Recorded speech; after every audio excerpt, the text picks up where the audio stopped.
Looking past the branches and up the hill, he could see a small cabin in the distance. It was surrounded by some large boulders and a ridge. If Tung had not told him at what direction to approach it, Ranma would have never had spotted it from below. Apparently, Red Fang preferred his privacy. That must be a job, Ranma thought as he began to make his way toward it. 10 minutes later, he walked up the path that led to the structure, then paused again as he used his instincts and senses to scan the area. He knew he was being watched, but he couldn't tell where his stalker was hiding. His sense of danger was now on full alert as he dropped his backpack and crouched down in a ready stance. He waited for what seemed to be an eternity for any sign of whoever or whatever was watching him. Then it happened. From some dense bushes on Ranma's left, a huge red shape exploded forth with a roar that almost caught him off guard. The Neko Ken fighter just barely managed to duck out of the way as he saw the flash of razor-sharp claws take a swipe at his head. Ranma quickly rolled out of the way and came back on his feet as he turned to face off against the beast.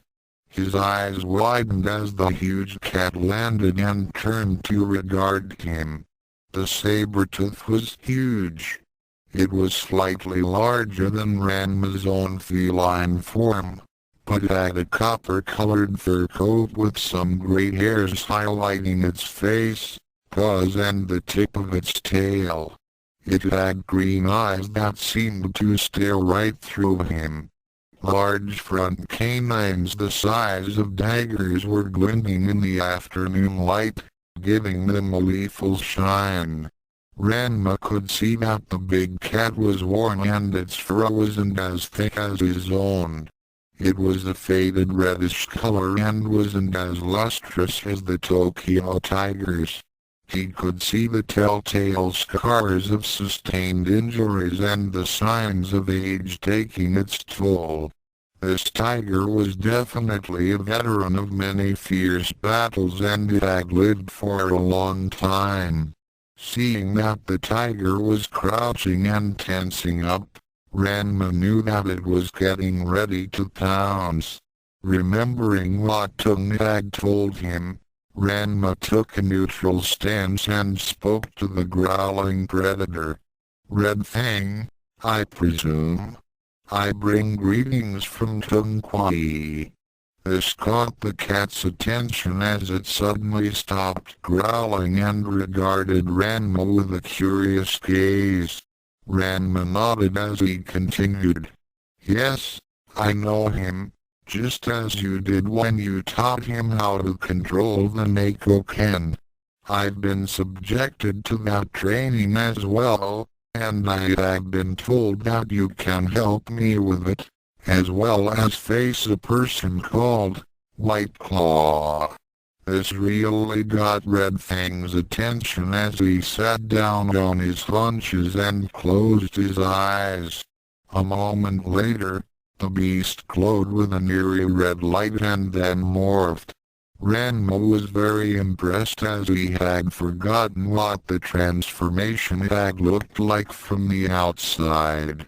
In less than a few seconds, the prehistoric tiger became an old man that looked to be around his late 80s to early 90s. He was about Ranma's height, but was a bit on the lean side. His hair was a pale gray with some red highlights near his temples. It was long and flowed down toward the middle of his back. He was dressed in simple garments which included loose gray pants, leather sandals and a tunic of white. His face was wrinkled and somewhat sad-looking, but his eyes were what caught Ranma's attention. They had the most striking emerald shade that he had ever seen and he couldn't tear his eyes away from them. The old man's brows furrowed as he gazed at his visitor. He assessed the boy's power and nodded as he said in a firm tone, "Follow me, young tiger. We have much to discuss." The old Neko Ken warrior turned his back and headed toward the cabin with Ranma close behind top in Japan. Wham! Genma Sodom went flying after his face had been introduced to Yukio's battle spatula. He had just opened the door when the Okonomiyaki chef slung her main weapon, and asked, "Genma Sodom?" Genma tried to shut the door as his survival instincts kicked in. After years of running from the law and all those broken promises, the fat panda was quite wary of people who were asking for him. Before he could get the door even halfway closed, Yukio kicked it open and then slammed the flat of the giant cooking utensil into his face. The Tendo family were in the parlor after tending to Akpo's eyes injuries. The old pervert was resting in one of the guest rooms and they had just got up to leave when they heard a loud, metallic clang. Genma went crashing into the wall at the end of the hall as Yukio went charging into the house with eyes ablaze with fury. "Your number's up, Pops." The father of Ranma was just shaking his head to clear it, when Yukio brought her a weapon down again on his noggin. She then continued to slam her spatula down on him. The incessant clanging of metal against his dimwit skull echoed through the house and it wasn't long before the Tenbos came rushing to the scene.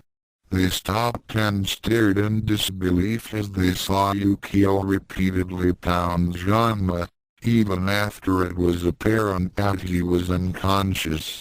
"Do you realize how hard it is on a child's psyche to be abandoned like that? You are going to pay for every year, every month, every day that I suffered when you left me. You hear me?" The Tenbos had to rush in and physically restrain the enraged chef before she could bring the sharpened edge of her spatula into play. A minute more and she would have made Panda Okonomiyaki out of him! Sometime later. "What? Saodiomi, how could you?" Genma winced as Kasumi applied the last of the bandages to his head. He didn't like the way his friend was going into that demon head of his. Off to one side, Yukio growled at him. After calming down a bit and realizing that Genma was unconscious and couldn't feel her wrath, she had explained to the Tenbos about what had happened to her 10 years ago. "So that's why you were pretending to be a boy when you came here?" Akan surmised. Yukio nodded. "Yeah. He went and stole my family's yatai after my father had offered it up as my dowry. He agreed to engage me to Ranchan and ruined me for marriage when he abandoned me. I swore to renounce my femininity and get my revenge on both him and his son." "Ranchan?" Nabiki asked. "That's what I used to call him. He called me Uken. I spent the last 10 years of my life as a boy while searching for him and his worthless father. Well, if you like, I can tell you about him, for a price." Nabiki smiled as she saw an opportunity. She knew who Ranma was, after all. Yukio gave her a smug smile as she replied, "Not interested. I already know about my Ko-chan." She gave a happy sigh as she thought about him. "You know about Kojiro?" Nabiki saw Yen signs disappearing before her. Of course I do. He is my fiancé after all. This quickly got Soon's attention. Now just a moment. There's something you should know. Ranma is engaged to Neko Ken, and when he marries her, the two of them will carry on the Anything Goes School of Martial Arts. It's already been decided. As a matter of honor, he will follow through. And what about my family's honor? Do it mean any less? The pledge to unite our schools was made before any of our children were born. We have seniority. That doesn't mean anything. Yukio shot back. Ranma's father has already taken my dowry and spent it. All you had was a verbal pledge. And maybe you should know that my family wasn't the only one that Ran-chan's dad had promised him to. What are you talking about? Soon was taken aback by this. When hearing about Yukio's claim, he had become angered that his friend had not told him of this. However, he wasn't totally surprised as he had chalked up Genma's behavior as a side effect from training under Happo's eyes. Now there was more. I only did that once, Tendo. Genma said quickly as he began looking for an escape route. Oh really? Yukio said sarcastically as she began ticking off with her fingers. Tell me, does the name Neko mean anything to you? The family that you sold Ran-chan to for a fish, rice and two pickles? How about Shiga, Sentaro, Wu or the dozen or so other families you've cheated? Ko-chan told me all about them. Sodom, Soon growled at his friend, giving him an icy stare before turning back to Yukio. I was unaware of all of this, but the fact remains that Ranma must marry my daughter Akan. I am sorry about your misfortune, but, I told you before, I'm not marrying that freak. Akan bellowed as she had been totally ignored throughout this exchange. Yukio almost brought her spatula to bear on Akan, but then remembered herself. Instead she said in low and menacing tone, "What did you just say?" Akan's anger was making her say things before thinking as she totally missed the hostility being directed at her. He said freak. He changes into some monster and there's no way I'm going to marry someone like that. He's also a coward since he's run away. Yukio was steaming at this time as she clenched her fists. How dare she insult my Ko-chan? Yukio then got a thought and smiled as she stood up and said, "Fine then. It seems that you don't want him. I'll be glad to take him." She then turned to Soon. "Mr. Tendo, since your daughter has announced her engagement to Ranma, in front of witnesses, I don't consider the Tendo's claim as valid." Soon was quick to the denial. The Tendo claim to Ranma still stands. Yukio shrugged as she said, "Think what you like, but consider this. Ranma's already renounced his name. He doesn't consider himself as Ranma Sodom anymore and had his name changed to Kojiro Shinkara. The vow Mr. Sodom made is no longer valid. Doesn't that make your claim also invalid?" Nabiki said. Yukio shrugged again. "Maybe, but at least I still have a chance with him.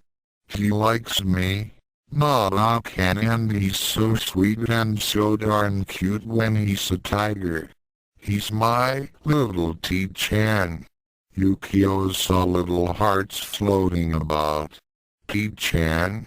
Kasumi asked.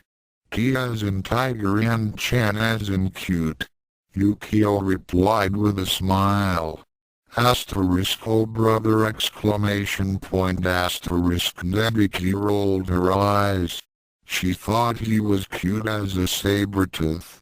Formidable? Yes. Intimidating? For certain. But cute? That's ridiculous. He can't do that. Genma denied. As his father, I'll just change his name back. Genma sweated a bit as he imagined what certain people would do if they found out about this. What would Nodokase ? Akan was getting very irritated by the moment. Let him go. Who needs that freak? She then directed her anger at Yukio. And you? You're just as weird as he is if you think he's cute. Why anyone would want to be with him is beyond me. Yukio took that particular insult personally and almost slapped Akan because of it. She couldn't believe that Akan was so dense and not see Ranma for what he was. So he transformed into gigantic prehistoric beast. So what? It didn't change who he was on the inside. Yukio had been getting to know her Ran-chan, Ko-chan all over again, and she liked what she found. Although he took fighting very seriously, he also had a playful side to him. Okay, so he was reluctant to admit that they were a couple, but at least he was willing to make up for the terrible mistake he made 10 years ago. He was certainly no coward. Yukio had seen the anguish in his eyes as he related his lack of control over the Neko Ken. He just needed some space, that's all. And he confided in her like he did with no one else. That had to count for something, right? At least she was willing to listen to him. Akan was just going with her own opinion that he was a freak. Well, that's sweet Yukio just fine. She wouldn't want her Ko-chan to be unhappy to be saddled up with someone like that. Akan wasn't willing to listen to the whole story or get to know him before making her judgment about him. Yukio found it strange to be thinking of Akan like that. When she had first arrived at Furinkan, she had felt sorry for her when she was constantly attacked by those boys and Kuno every morning. She didn't really know Akan that much during the first few weeks. But now she was seeing her true nature. She was letting her wounded pride get the better of her. She probably developed her dislike for Ranma from the tournament when he beat her so easily. Well, if she didn't want Ranma, then she was making a big mistake. She was missing out on getting a really good guy. That much the chef knew for sure. Yukio stood up and said, "Well, seeing that there's nothing else to talk about, I'll be going." She glared at Genma. "Don't think that this is over between us, Genma Sodom. I'm not going to end your miserable existence today, but we will finish this. Also, if I were you, I'd be looking out for not only me, but also those other families you've conned. They might not be as lenient as me when they find out that you're here." Genma gulped as the thought hit him. She knew about those other arrangements. Who could stop her in telling them? Or even, no cop. Gulp, now. I'm sure we can talk this, Dirk. The rest of Genma's plea was cut off as he found the sharp edge of Yukio's battle spatula up against his neck. The young chef glared at him for a long moment, before withdrawing her weapon and headed out the door. Genma rubbed his neck while giving off a sigh in relief. Then he turned around and cringed as he beheld Sun in his full-blown demon head. S-A-O-D-O-M-E, deep exclamation point double quote in China, I see. Red Fang nodded as he took a sip of tea. After inviting Ranma inside his cabin, the two had sat down to have some tea. During this time, Ranma had explained his training of the Neko Ken and the events that had happened afterwards. The feliner warrior listened to the boy's tale and became especially interested when he was told of Ranma's dip in Jusenkyo and his encounter with White Claw. So, I was told that you had helped Master Tung with his cat fist and that you might be able to do the same with me. Ranma said as he wrapped up his story. Indeed. The old fighter said as he took another sip of his tea.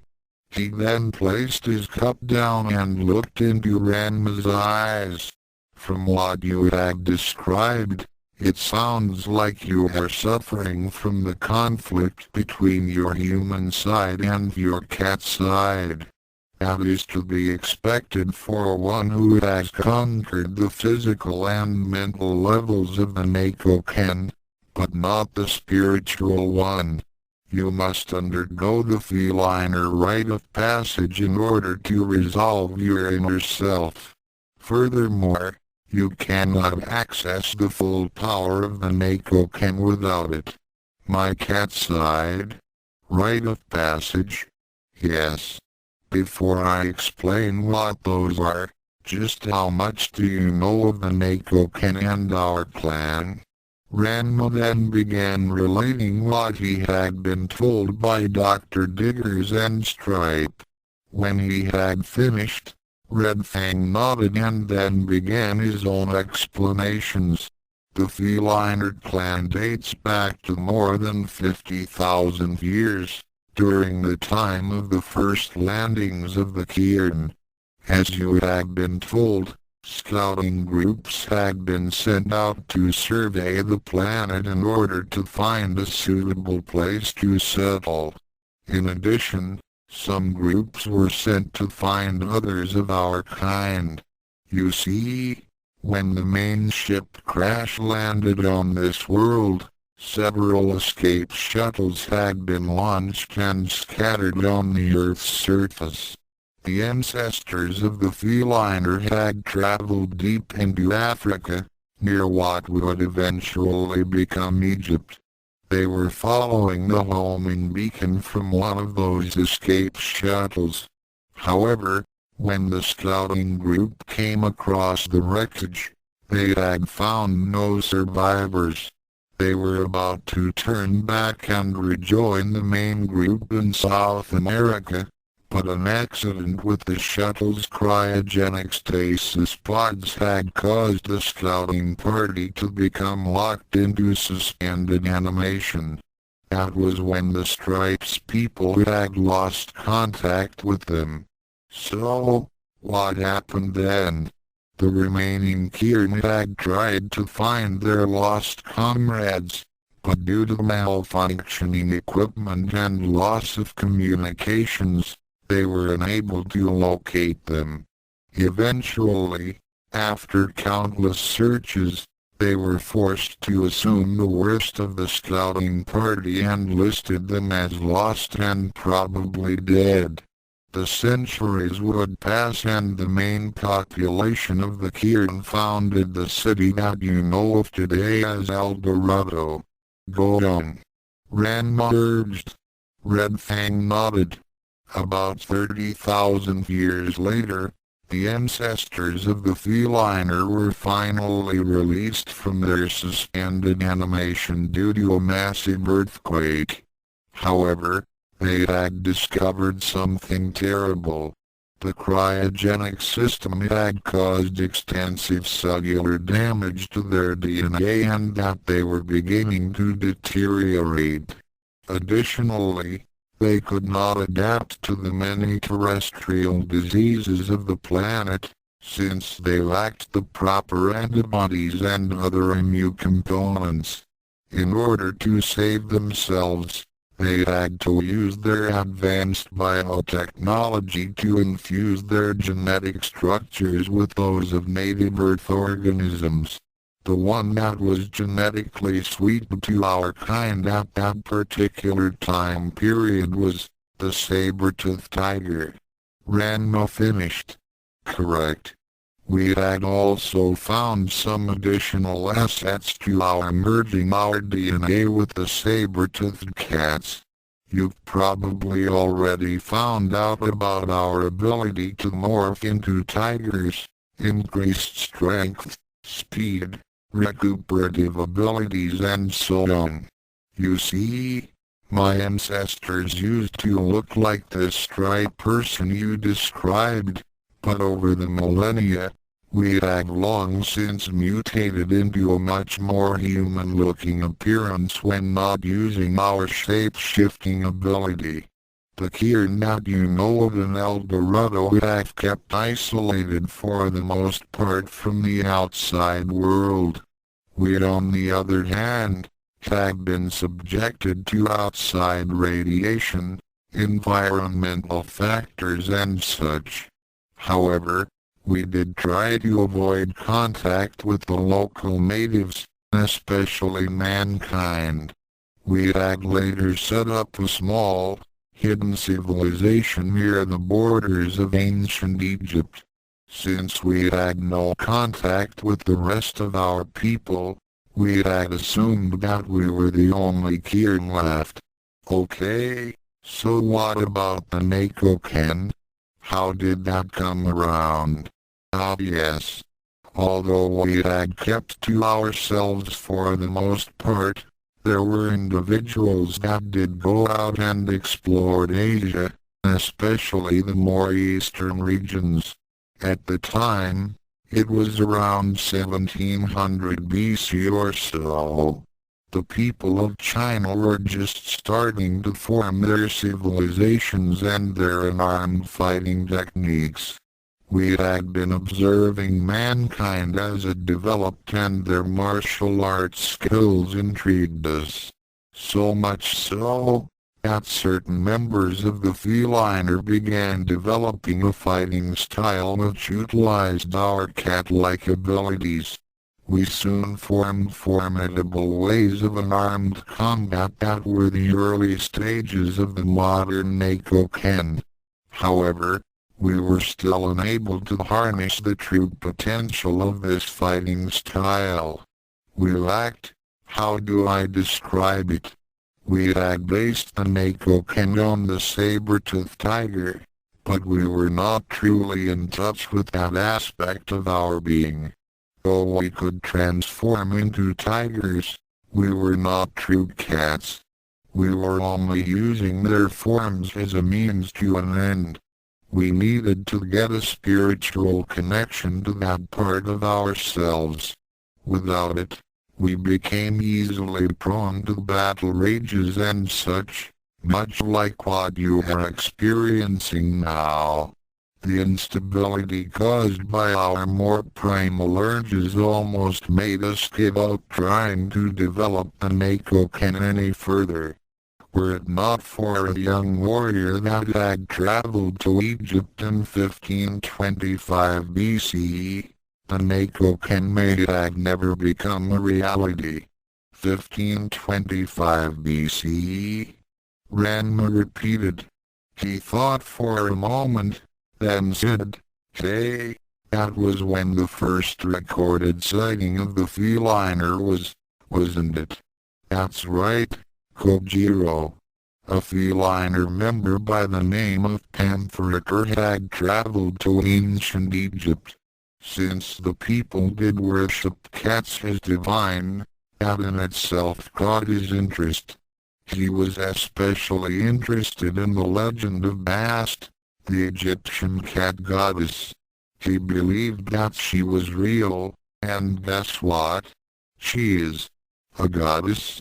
Oh, come on now. She does exist, make no mistake. Panthericur had found her.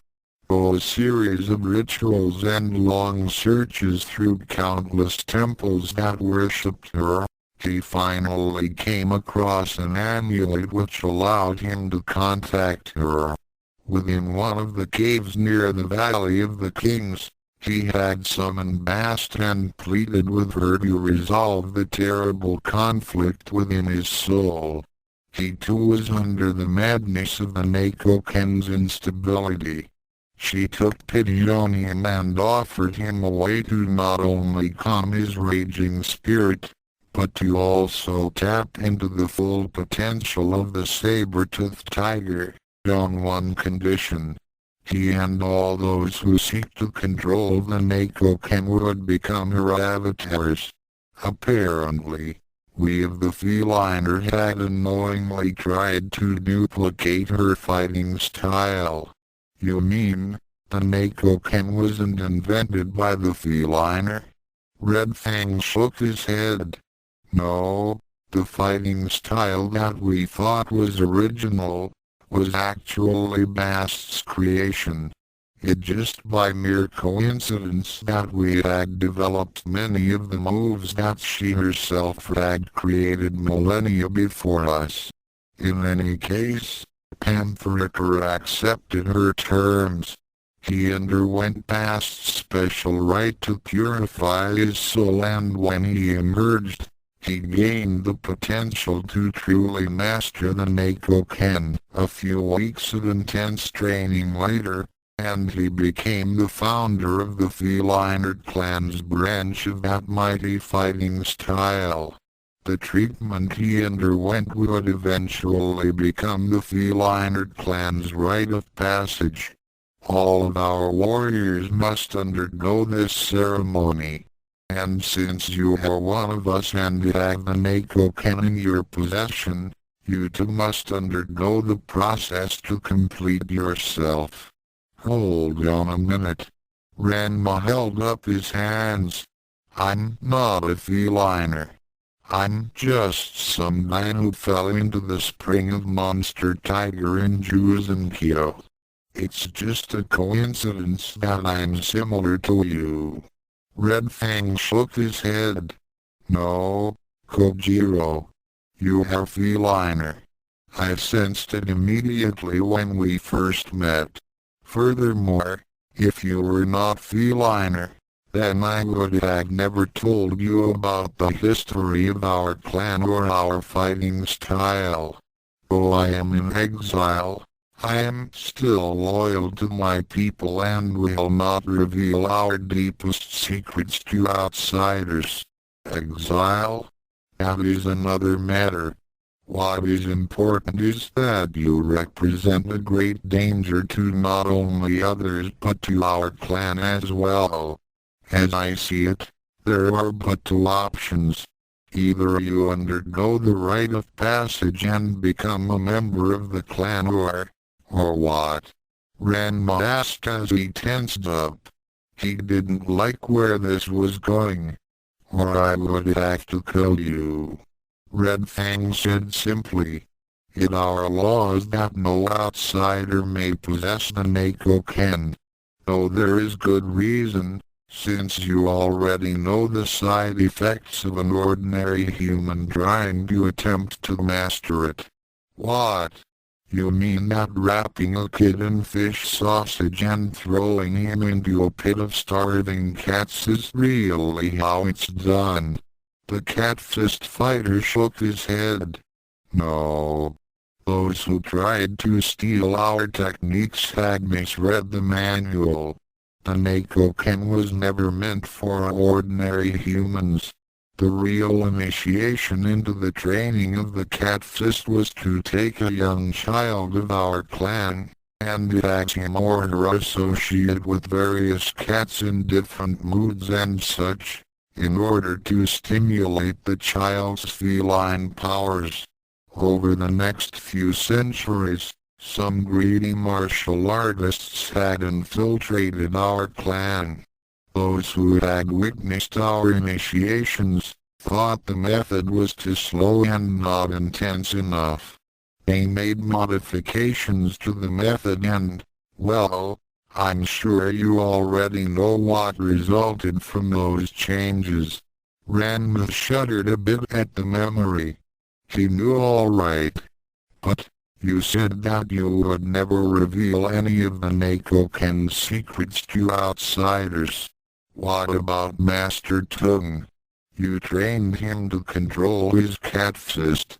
The old feliner nodded as he explained. Indeed, but there were exceptions that had to be made for outsiders that were driven mad from the cat fu training. Whenever we came across individuals that had attempted to master our techniques, but instead gained an irrational fear of cats, we gave them two choices, as I have given to you now. We would offer them a chance to conquer their fear and become honorary members of the feliner. This was also seen as a way of adding new blood to our clan. The other option is, you'd kill them. Ranma said with a hardened edge. You must understand that in just about all the cases that we were forced to end those lives, we had no choice. Those we had killed were permanently fixed in their feral states and we considered them as mercy killings, rather than to have innocent bystanders be slaughtered by their rampages. You could understand that, can you? Ranma was about to object, then remembered the story about Tung's experience. He then got an image of himself in his battle rages and slashing at anything that got too close to him. People like Yukio, Chun, Kai, Koso and others came to mind. He shivered a bit as he thought about accidentally hurting or killing any one of them. But, does that mean that Master Tung is a member of the feliner? You did help him overcome his fear of cats. Red Fang shook his head. No, Tung Quan is not of the feliner. Though I had helped him overcome his instability, he refused to learn more and turned down membership. However, we have come to an understanding. He has sworn to me that he will not use what little he knows of the Neko Ken in front of outsiders. So far, he has kept his word, though I suspect he has shown it to you. How else would you know of me? But, that would mean, Red Fang held up his hand. Since you are feliner, I do not count Tung's showing you his Neko Ken technique as a breach of our agreement. That is, if you accept the rite of passage. If you do not, then I will have to kill both you and Tung as it is my duty as one of the Grandmasters of the Neko Ken. Ranma blanched at the mention of Red Fang as a Grandmaster, but became even more apprehensive at what he said before.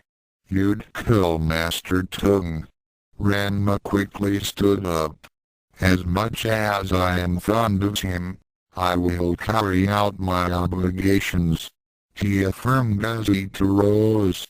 So now you have a choice. What will it be? Ranma glared at the aged fighter before him and began considering attacking him. Though he looked very old, the mention of him being a Grandmaster of the Neko Ken caused him to pause. Ranma had already fought Akuzai and he had been a tough one, despite his extreme age. Furthermore, this person knew how to calm Ranma's tormented soul, and knew more about the Neko Ken and the feliner than he did. There was Master Tung to think about. The Shaolin priest wouldn't stand a chance against the feliner, if what Red Fang was telling him was the truth. If not from Red Fang, then from another of the clan would hunt his friend down. Finally, there were also his close friends to think about.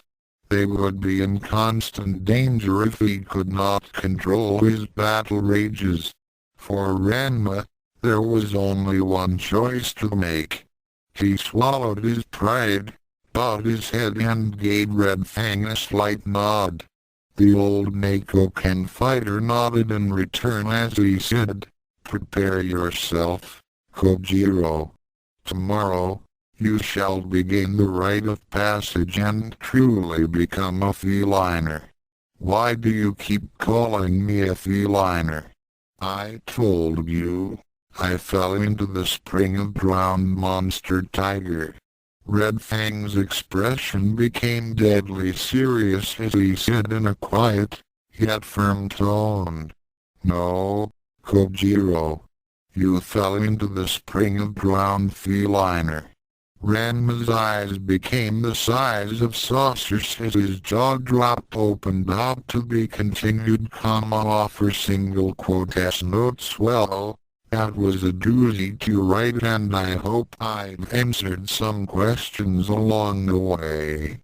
In the next episode, Ranma's training in the true Neko Ken shall begin as Yukio makes her way to him. In the meantime, time begins to run out for the Tenbos as their bid to regain their sign becomes even more bleak. Cat Fist Fury disclaimer: Ranma and whoever else in this story belongs to the ones who created them. There, I said it. Less than greater than. Thoughts Chapter 19 Rite of Passage Okay, so what do I have to do in this rite of passage? Ranma asked as they followed Red Fang down a path through the woods. They had been traveling for several days as they made their way through the mountainous regions near Red Fang's home. All will be revealed to you in time. The old feliner answered as you had Ranma. When we reach our destination, you must do as I tell you. The feliner rite of passage is not something to take lightly and will tax your every being to the limits. Have you ever gone through this ? Yes. All warriors of the feliner must undergo this ceremony in order to obtain true mastery over the Neko Ken. I went through it when I was 7. You are a special case. No. You are probably the only feliner warrior over the age of 10 that has yet to undergo the rite of passage. Will stop calling me that. I'm not a feliner. I just fell into a cursed spring and Red Fang turned around and stopped Ranma's words with a glare. The way he looked at Ranma made him feel as if he had just irritated a tiger that was already angered. He pointed a finger at Ranma's chest and said in a cold, firm tone, "Do not keep deceiving yourself, Kojiro. You are feliner. It matters not that you were not born in our clan. It seems that we can see you as a feliner by adoption. The power and spirit of our clan burns within you. When you fell into that spring at Jusenkyo, the soul of that long-departed feliner had been set free. In return, you had gained this power and form. Since you already had ties to the Neko Ken, the transfer was made more complete. Have you ever wondered why you did not change with water? Well, yeah, but Dr. Diggers had explained it to me and Red Fang shook his head. Diggers had assumed incorrectly. If that truly was a spring of ground saber-tooth tiger, then the trigger from water temperature would have remained intact. You had gained the full transformation powers and surface control of the Neko Ken. Only a feline warrior could have such abilities. However, since you had not undergone the rite of passage, you lacked the emotional balance and spiritual control to harness the full potential of our fighting style. You are one of us. Make no mistake about it. But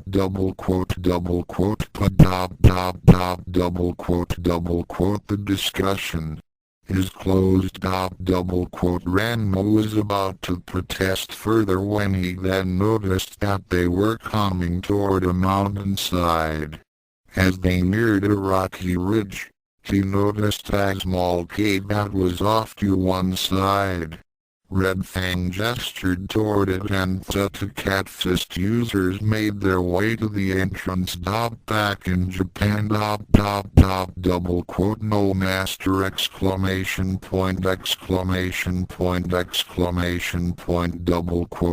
and Genma had to physically tie down Akose to the floor after jumping him. It had been over a week since Akose had been defeated by White Claw, but the old pervert was nothing, if not persistent. After seeing that female feline Tigra, the founder of the Anything Goes was determined to have her and the promised other girls as well. He had never seen such beauty before and she had a sensuous aura about her that made him mad with lust.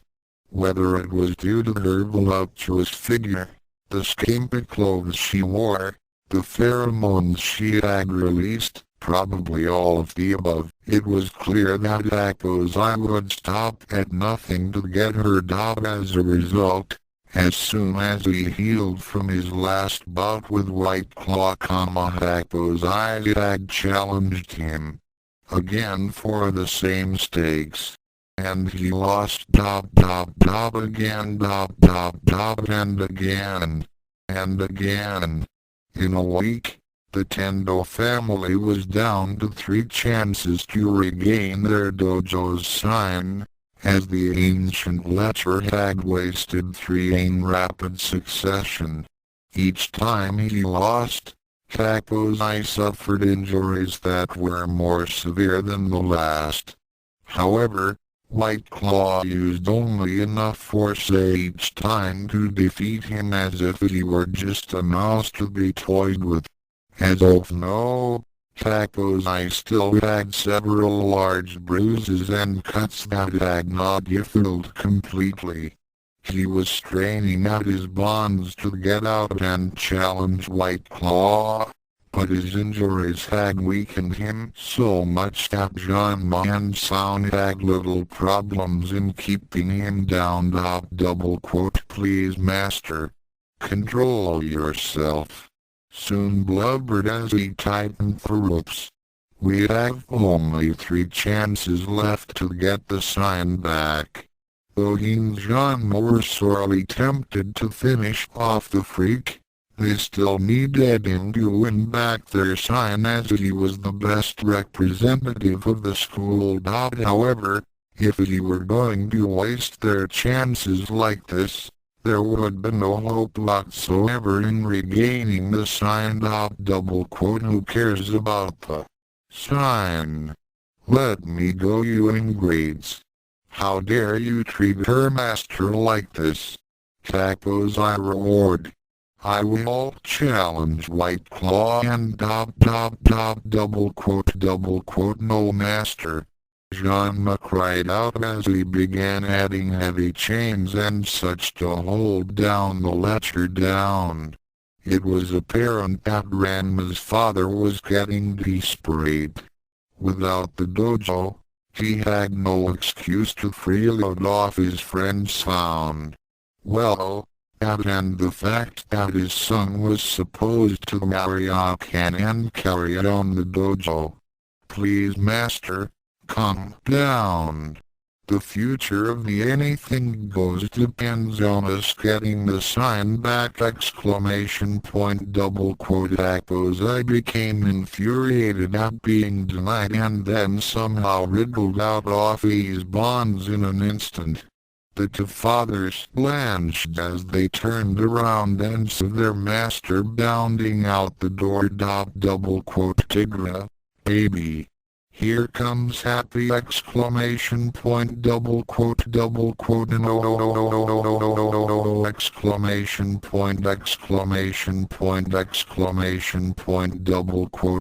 and Genma went off in hot pursuit before Hakozai could reach White Claw. Nebiki shook her head as she saw her father and his useless friend disappear in a trail of dust.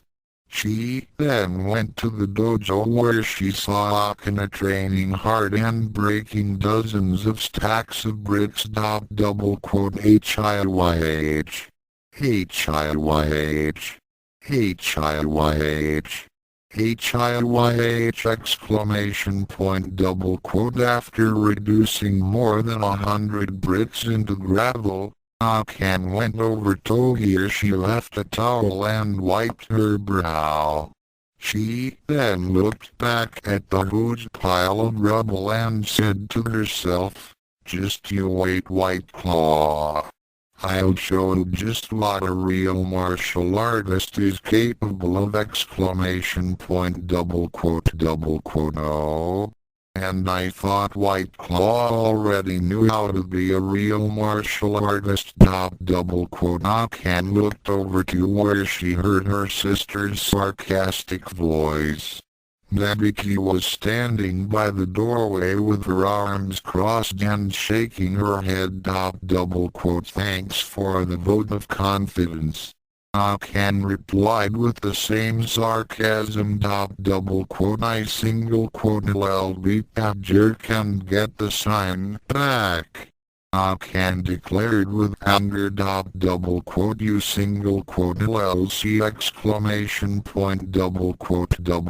I doubt it.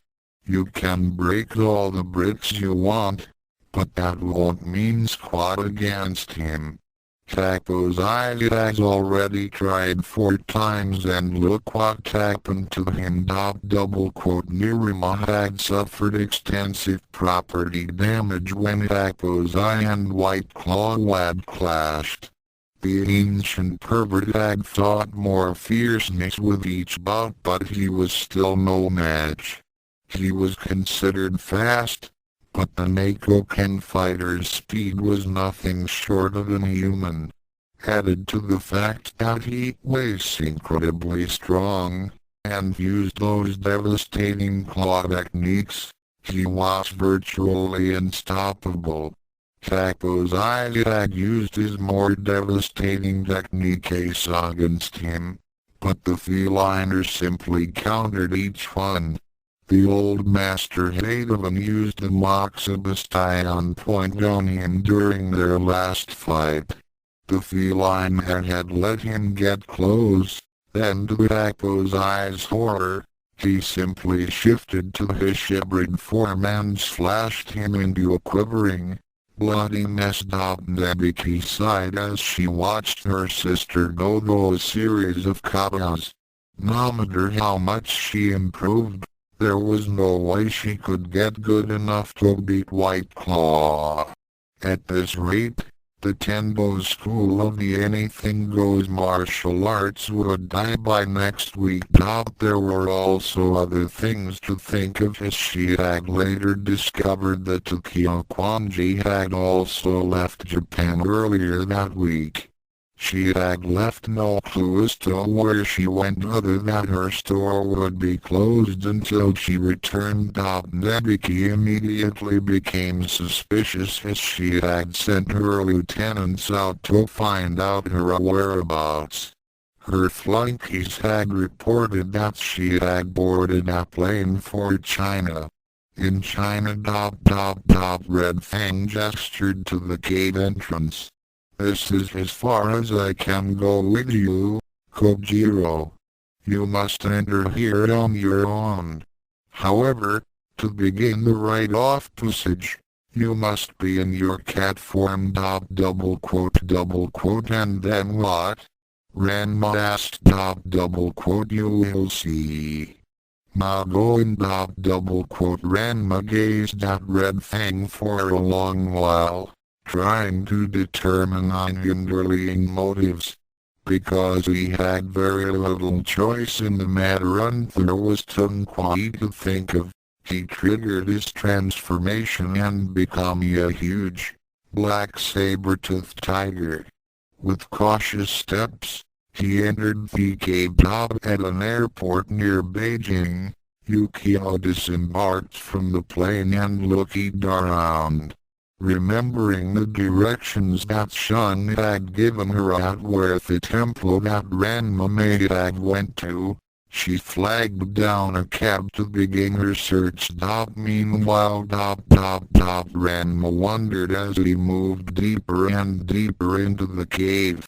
As the light began to surrender toward the darkness, he became very thankful of his severe night vision and sense of smell.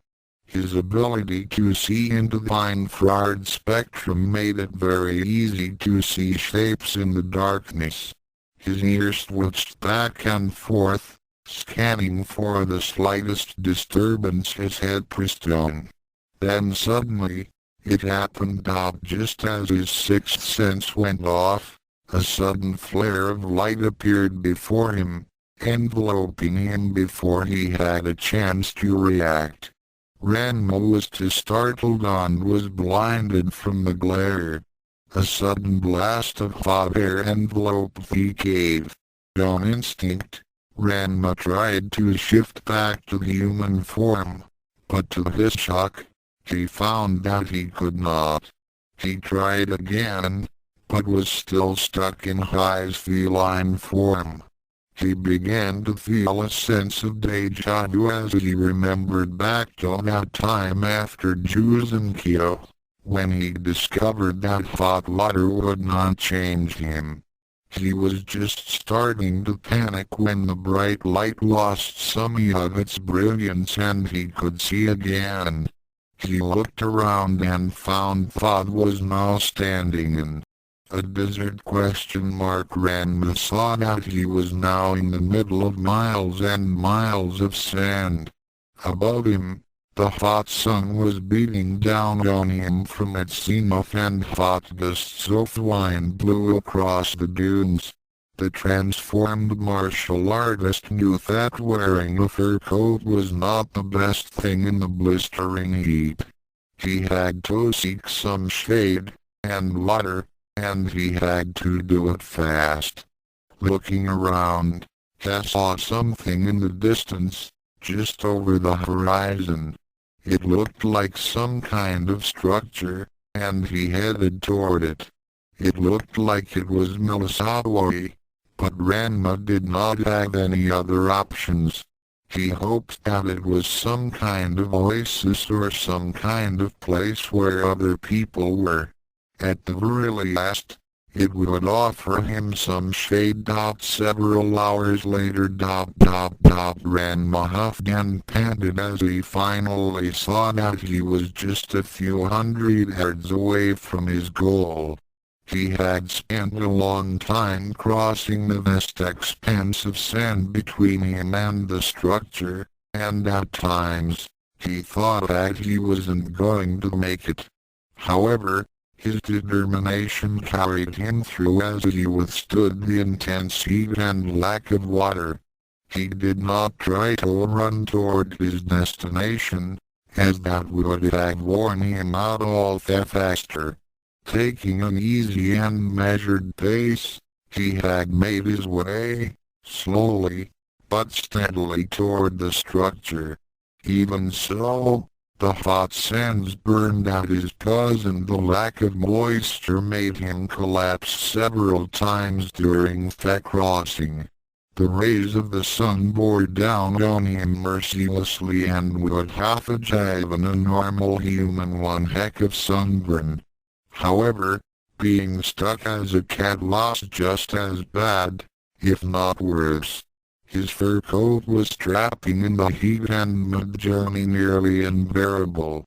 His larger form also meant added weight to move, and with every step, Ranma felt himself steadily becoming weaker. Through it all, Ranma finally made it and looked up at the structure. His expression was one of disbelief when he saw that it was a huge statue of a cat, with a man's head on it. Ranma gazed in confusion as he took in the enormous idol. Its surface was pockmarked from the ravages of time and erosion. The body resembled that of a lion as it lay on its belly, but the head was definitely human and was wearing some kind of headdress. He noted that the nose was missing and assumed that it must have worn away over the years. Judging by the age of stone it was made of, this statue must have been created thousands of years ago. Ranma shook his head as he turned his attention to more important things, such as finding water. He was now ready to drop dead from dehydration and he had to cool off. However, he could see no sources of water nearby and despaired. He had made that torturous trek for nothing and now, he was going to die from lack of thirst in a desert. What a way to go! After all thought he had endured, he was going to die alone and against something. He could not fight back with his fists or claws. So, how do you like the Sphinx?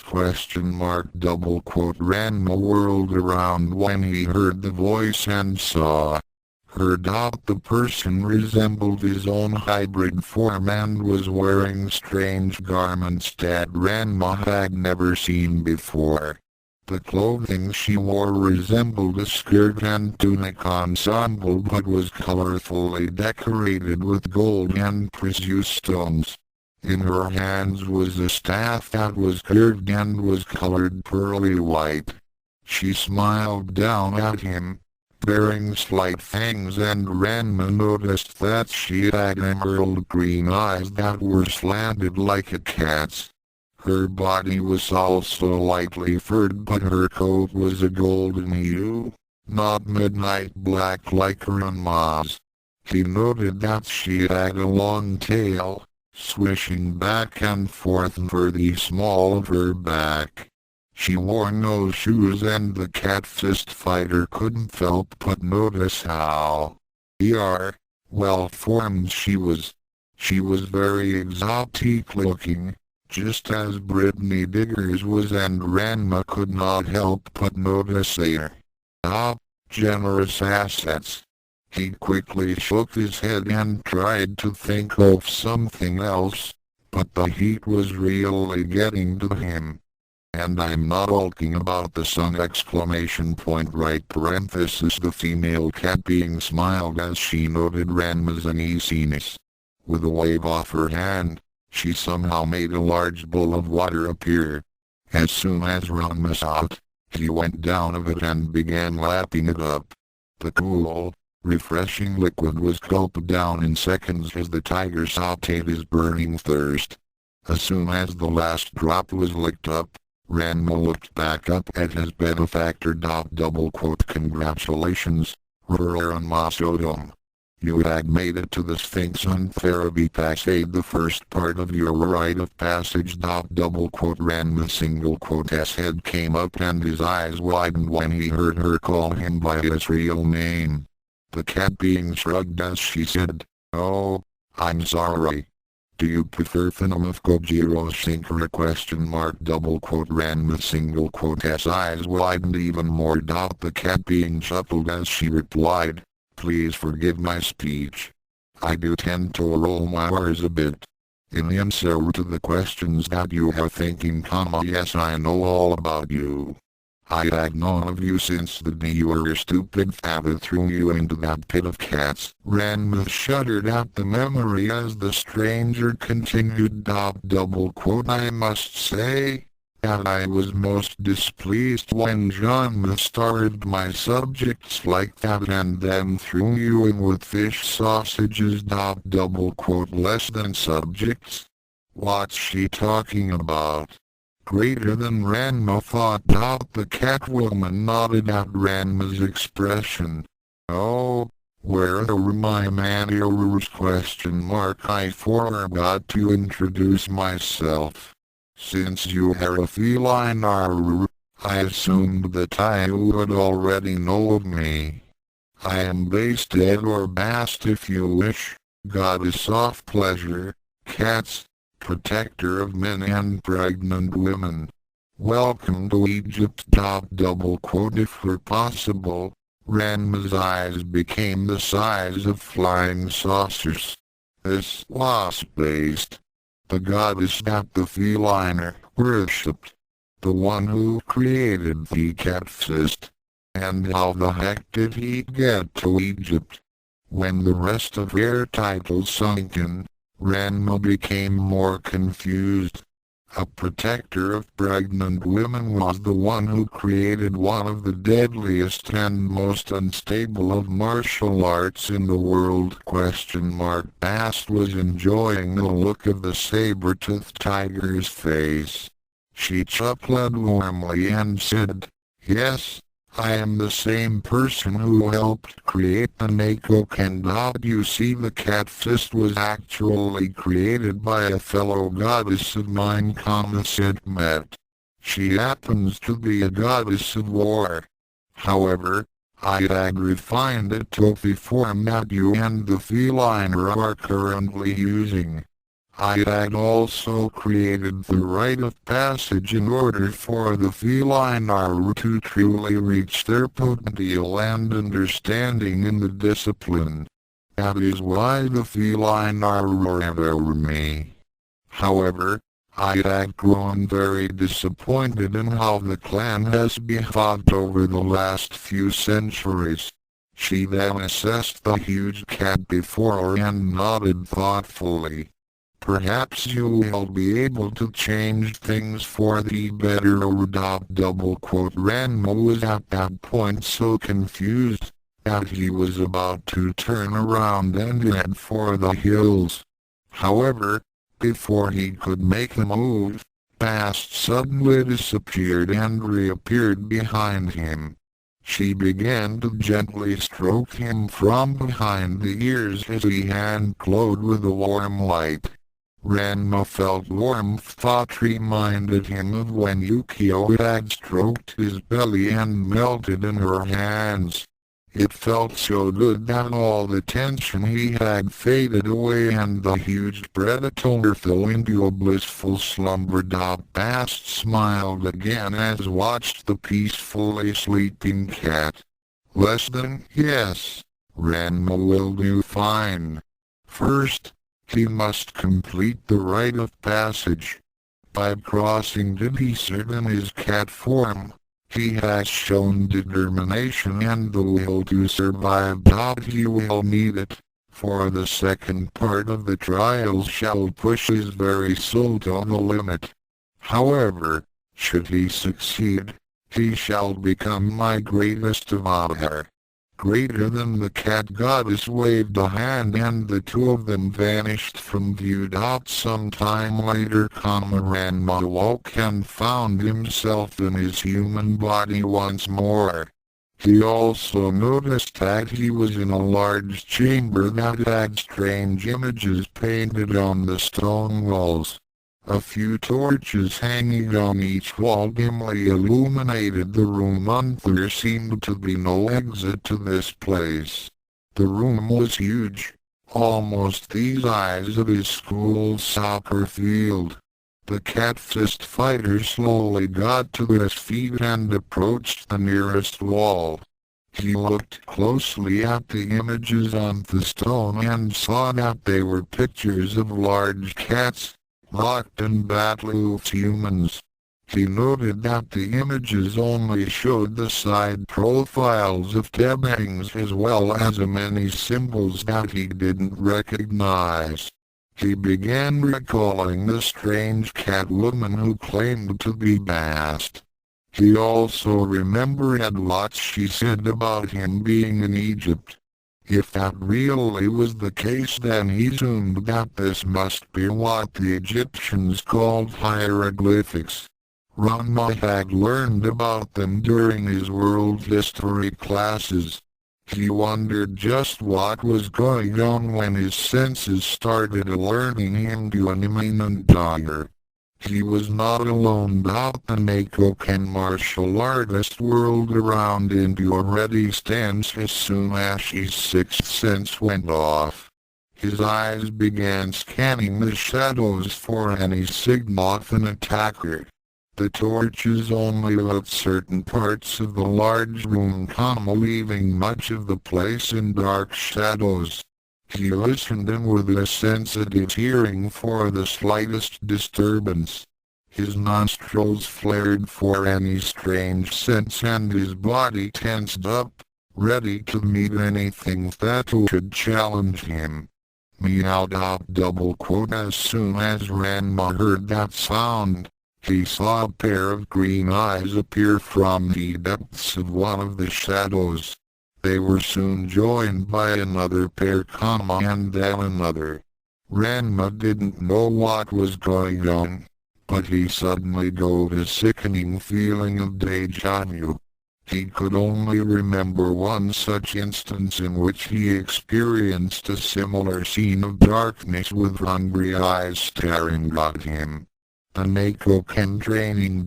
His sharp hearing picked up the faint sound of padded feet as something stepped out into the light.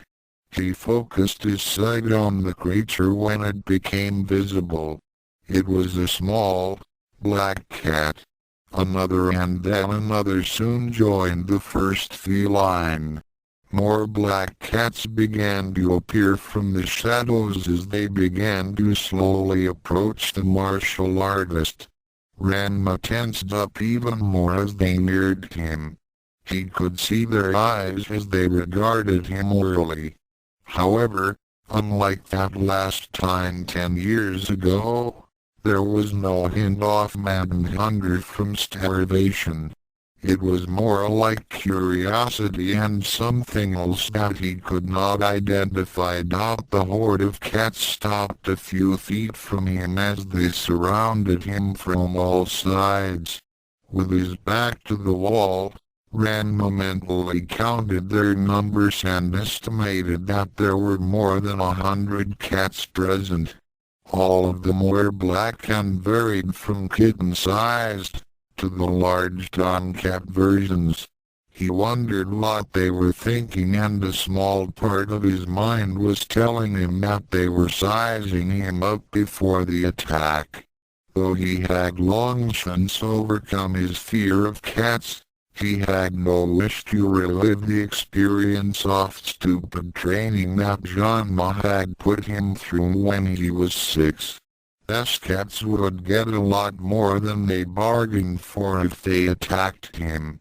As if in warning, Ranma began powering up his battle aura. However, the cats didn't even flinch at the sight of Ranma's high energy. In fact, they seemed to be even more fascinated. For a long moment, Ranma and the cats stared at each other, neither side daring to make a move. Then the cat nearest to him became bold and simply walked up to his legs. Fatabi rubbed its side against him and gave a very low purring noise. Ranma's single quote's body had become incredibly stiff when the cat made contact. He had almost lashed out with a kick, but stopped himself, as the cat made offensive moves as it continued to rub its body against him in an affectionate manner. Soon another of the cats followed suit and approached the first. The others slowly began to follow, and Ranma was at a loss of what to do as the felines let off a series of contented purrs and gently rubbed against his legs. After more than 5 minutes with no hostility, Ranma decided that he was in no danger and decided to return the cat's affections. Kneeling down, had picked up a small cat and cradled it in his arms. He began to absently stroke its ears and rub its belly as the other cats continued to show their friendliness. After a while, Ranma became so relaxed that the constant purring and physical contact almost made him drop off to sleep. However, Heck knew that he was here for a reason, so he eventually had to disengage from all this warmth. A small part of his mind regretted leaving the company of felines. With the exception of that time with Yukio, Ranma had never felt so content and at ease as he did at that moment. He gently set the small cat down and started to rise up as if on cue. The cat stopped rubbing against him and backed away. As Ranma watched, the felines began returning to the shadows, and soon, even his enhanced senses could not detect their presence. He wondered if that had been the so-called rite of passage that Red Fang had been talking about. Less than was that it. Greater than as if in answer to his thoughts, the voice of Bast was heard from the shadows. Not quite. There's still one more little detail. That was when Ranma heard a low and menacing growl. Then he looked up to hear the sound came from and saw it. Less than Kami-sama. Is that me? Greater than Ranma had seen his reflection before in mountain streams and from the mirror inside the Jusenkyo guide's hut. However, unlike those images, his was very real. Sitting before him on its haunches, just a few feet away was a huge, black, saber-toothed tiger! Less than, whoa! Am I really that big? Greater than Ranma backed away as he regarded a cat that was the size of a Buick.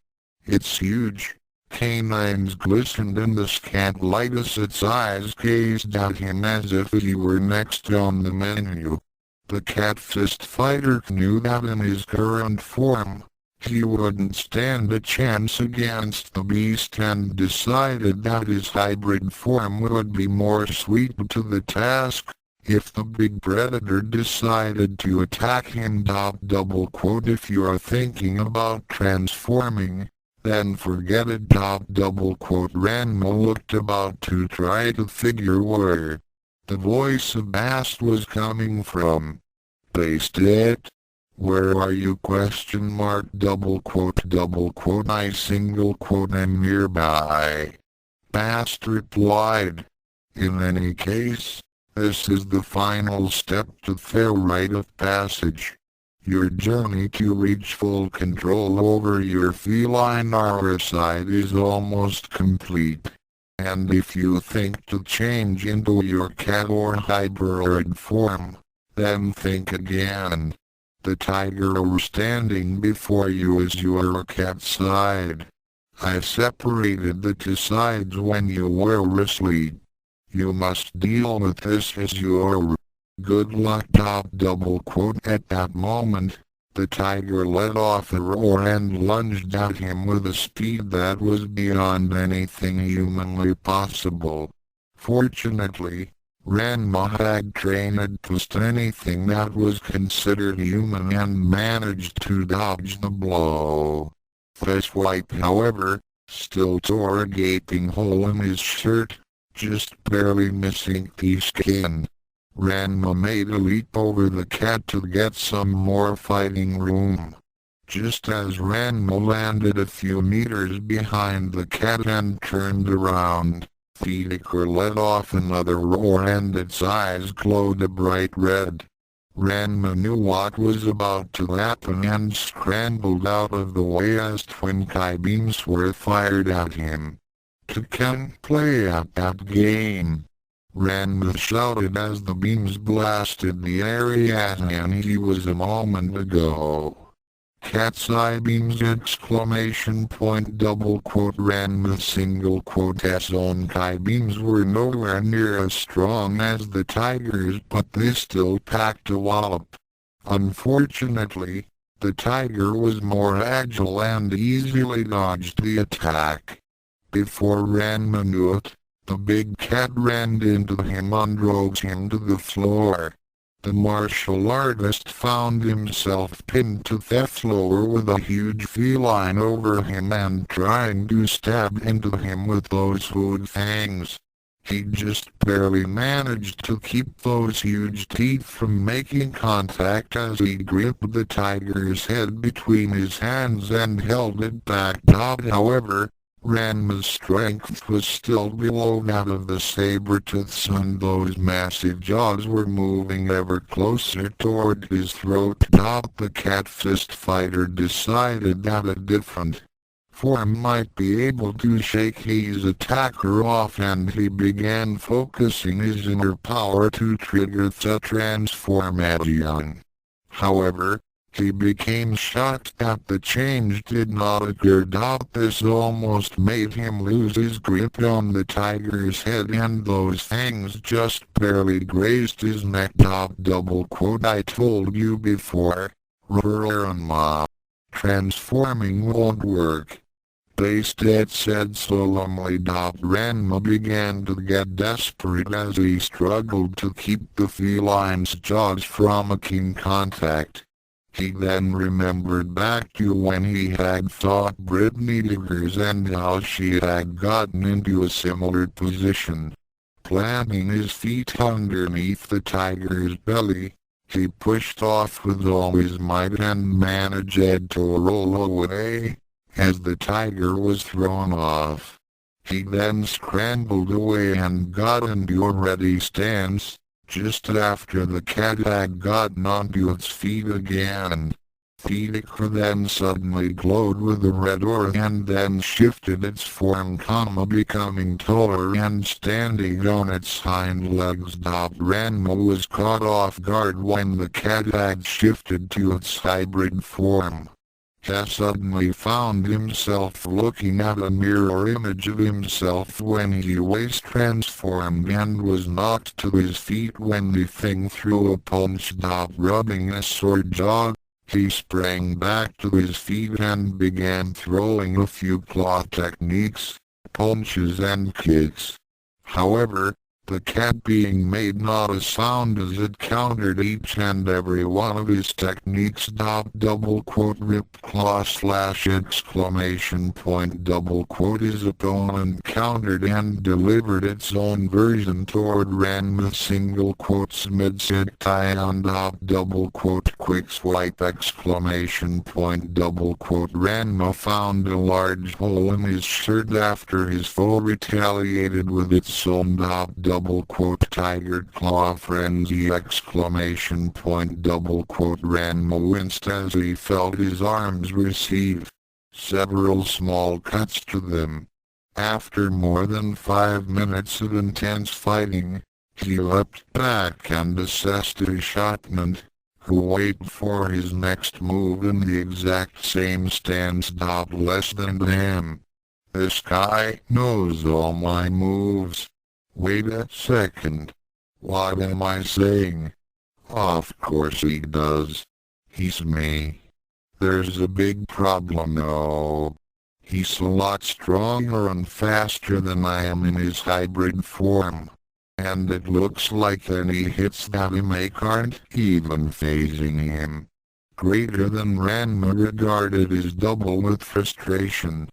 Apparently, the cat being once showing any pain or even acknowledging the serious damage it had sustained. Its face showed no emotion as it continued to punish Ranma. The human form of Ranma was far worse off, and it would only be a matter of time before he succumbed to the injuries.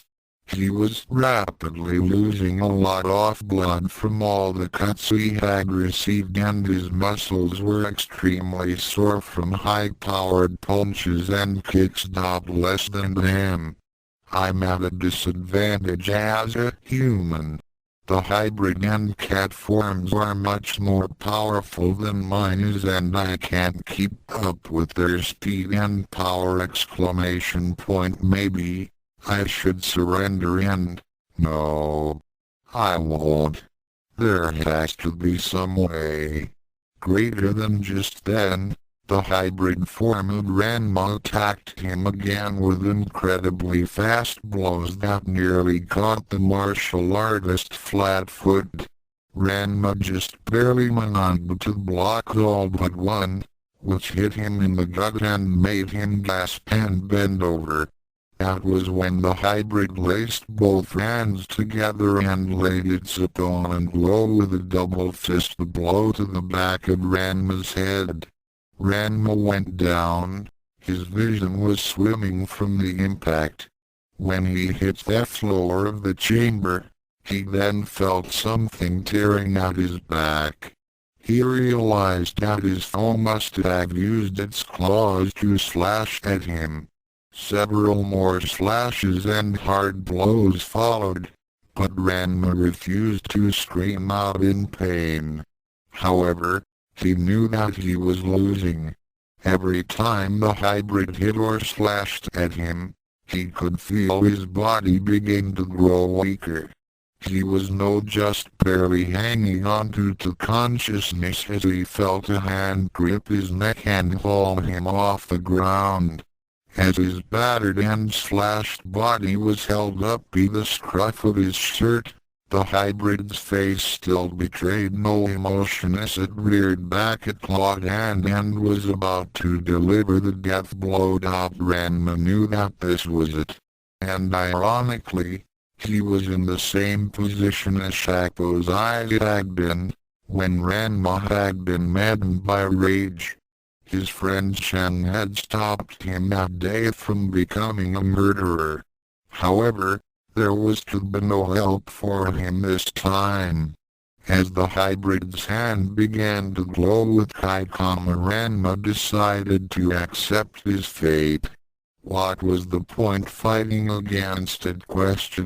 He had been denying that part of himself ever since he fell into that spring in Jusenkyo. Though the power of the Neko Ken had benefited him greatly, it had also made him fearful of losing control. The recent events of the past couple of weeks were proof enough. The constant fear of killing Jusenkyo out of anger or rage had always made him wary of other people. He was especially scared if anyone close to him were put in danger because of his awesome, yet deadly power. Chun, Kosho, Kai, and especially Book thought he wouldn't be able to live with himself if his oldest and closest friend were to come to harm because of him. If he was to be killed by this aspect of that fearsome discipline, then so be it.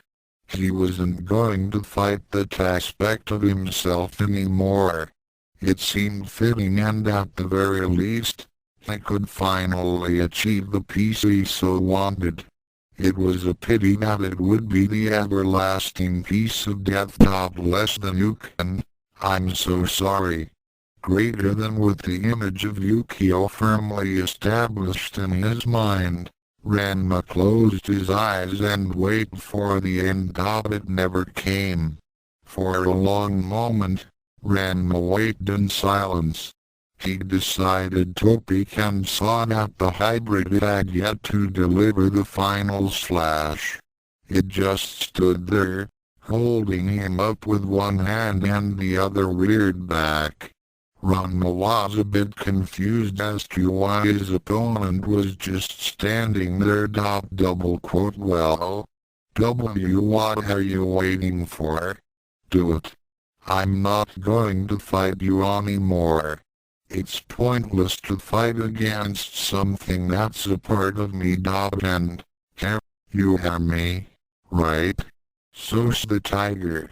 Ranma managed the half-hearted smile and weak chuckle, despite the fact that his life was about to end. The hybrid's face then took on a look of puzzlement, then nodded.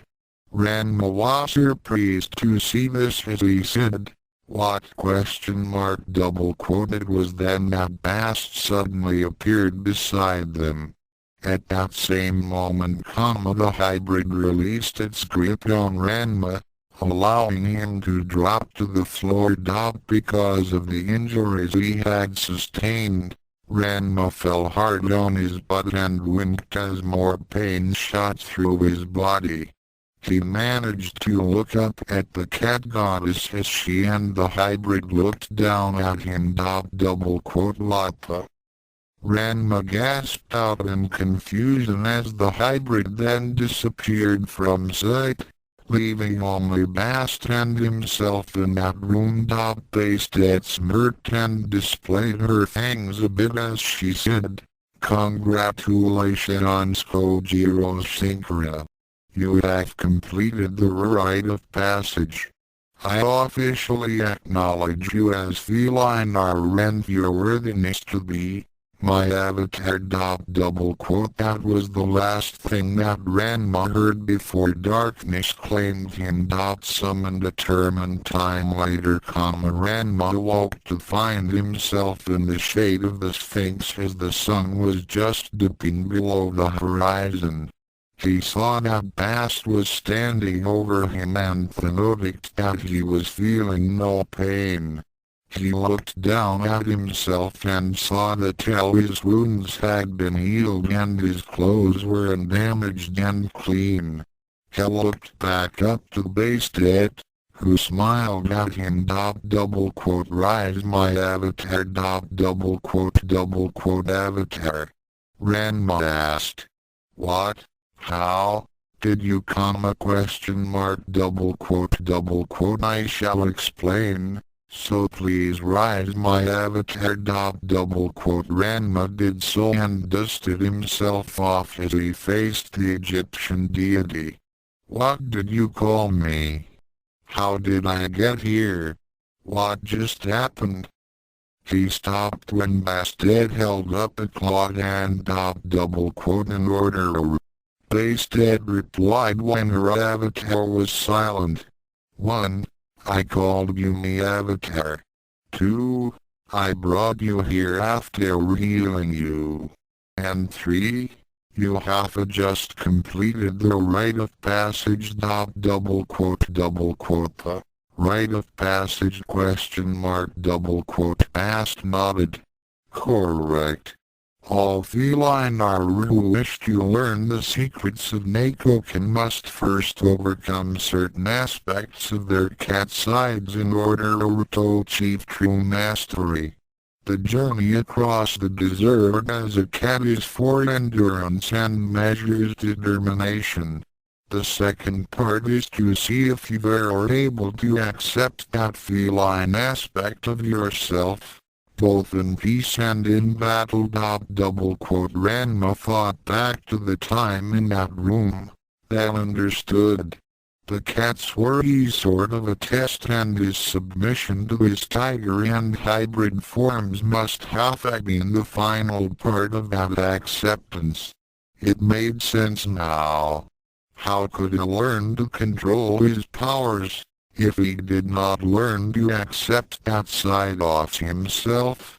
When he had conceded that the hybrid and the tiger forms were aimed at part of him, then that was all he really needed. Bast nodded as if in agreement to those thoughts. Your father is an idiot. The Neko Ken was not for humans to learn. It was originally made for certain types of wercats, but when the feline Aru came to me for help, I stopped this rite of passage to aid them in balancing their human sides with their cat natures.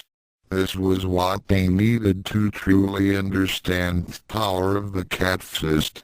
The Neko Ken training you had gone through when you were young was wrong.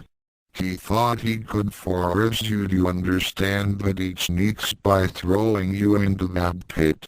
The Neko Ken cannot be forced, it can only be learned by those who have a spiritual connection to cats. The feline art has such a connection, and since you have successfully completed the rite of passage, you have proven yourself as a feline Aru. Ranma was about to object when the cat deity held up her hand again and shook her head. Do not say that you are not a feline Aru in your order. You had just admitted before that your cat forms are a part of you. Denying them now would only undo the work you had achieved in passing the ritual. Accepted. The Neko Ken martial artist thought about what he had just endured, then finally nodded and replied with great reluctance. I am feline. Excellent. Now that you have finally admitted the truth, I must now ask you to become my avatar.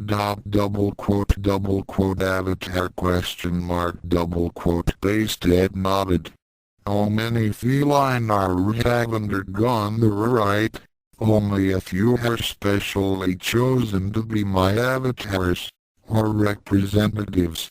I have not chosen any avatars among the clans for some time now, since I have grown very displeased at what they have become in the last few centuries.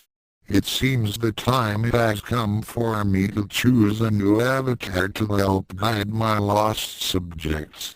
And I have chosen you. To be continued, offer single quote s notes with you. That was quite a bit to write, but I'm glad that it's done now. Next chapter, Ranma begins his formal training in the true Neko Ken as White Claw stirs up even more trouble back in Japan. Also, a certain lost boy gets involved in the Tenbo's attempts to regain their signed-up cat Fist Fury disclaimer. Huh? What do you mean that I'm stealing stuff? This stuff was already stolen! Asterisk asterisk. Thoughts left square bracket asterisk asterisk. Cat communication less than greater than. Son of Man Chapter 20 Trials and Errors Before you give me your answer, let me explain to you the true meaning of the cat fist and the feline Aru. Past said as she and Ranma stood in the shadow of the Sphinx. Ranma was still a bit unnerved after fighting his own tiger and hybrid forms. Seeing that he had no other option at the moment, he nodded as she did. All right, I'm listening. Excellent. Bast smiled as she began her explanations. Ages ago, the catfist was created for certain species of wercats and was never meant for humans. However, the feline Aru had inadvertently developed a fighting style very similar to what Genma and I created. However, like their early ancestors, they were not truly lycanthropes but were really human, although greatly enhanced. Their mental states had become unbalanced between their cat and human sides, especially when they tried to master the Neko Ken. Red Fang told me about that. Ranma said. He said that one of the feline warriors had sought you out. Correct. When I created the rite of passage, the feline warrior had gained the mental stability they needed to control their powers and the Neko Ken. By modifying the original techniques to suit their needs, the feline warrior had created a separate branch of the cat fist, basically what you call as the ultimate Neko Ken. Okay, that much I know. Ranma remarked. Yes. However, over the centuries, few humans had glimpsed the feline warrior and were envious of the Neko Ken's power. They tried to duplicate it, but without having some kind of spiritual and mental connection to cats, their attempts were very pitiful. A few martial artists in particular were very impatient and tried to create their own rite of passage. You do remember what you had gone through? Ranma nodded as he remembered that mob of cats and the battle he waged with High's tiger and hybrid forms. There was a reason for those cats and your duel with your other selves. Past replied to Ranma's unspoken question. It was to make you accept your cat's side. However, since the humans did not have a cat side to begin with, the stupid martial artists thought they could force a cat personality onto the trainees. As you can certainly recall, their training method was incorrect and the results were less than satisfactory. Ranma shivered a little at the memory of what his father put him through when he was 6. The Neko Ken was never meant for mankind, yet in his bid for power, he had been twisted and perverted into the technique that you were put through. I could not believe anyone would be stupid enough to do this to an innocent child, but your father proved me wrong. Well, everything's okay with me now, right? Ranma said. For now, yes. You no longer need to fear of losing control when enraged. However, what is it? Since you now represent a danger to White Claw, he will eventually seek you out and kill you. What do you mean? I'm a feline, right? I'm part of the clan and not considered an outsider. He can't touch me for knowing the Neko Ken. True, but White Claw is not to be taken lightly. It is because of this family that the feline warrior had strayed far from its original path of enlightenment. They have caused much innocent deaths over the centuries and it had grown evil. What are you talking about? The feline warrior clan is actually made of several hundred different families. The branch that White Claw is from is the current head of the entire clan. He is the fifth to be named White Claw, and during the last few hundred years, his family had involved the feline warrior in several affairs on Earth. They had overthrown governments and toppled kingdoms. They have started revolts and wars, though no one has been able to prove it. Ever since they broke relations with the other kin, they began engaging in criminal activities. Currently, they have ties to the Yakuza, Triad and even the criminal elements in America. They have ruthlessly killed innocents, and those who were foolhardy enough to try and learn the Neko Ken, were eliminated, rather than try to help those unfortunate souls. I am most displeased well, why didn't you try to stop them Unfortunately, due to some rules of the kami, I am not authorized to directly interfere with human affairs, and the feline are still considered as human. Furthermore, due to a promise I had made to that first feline I can only oversee the rite of passage and not meddle in Theklan's affairs. So what does any of this have to do with me? Although I myself cannot directly deal with the feline I can however select a representative, an avatar if you will, as I had done so with the first member of that clan. I now choose you as my champion. W-Y me ? For several reasons. First of all, you were not born nor raised in Theklan, therefore you are not influenced by their corrupted ways. Secondly, you have a good heart as I have watched you for some time.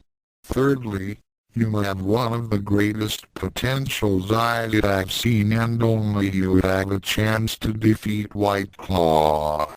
As of now, he is stirring up much trouble back in Japan and soon, those you have come to consider as your friends will be in danger because of their association with you. Ranma was silent as he considered his options. The thought of Shun, Kaikama Shodan and all the others being menaced by White Claw was very disturbing.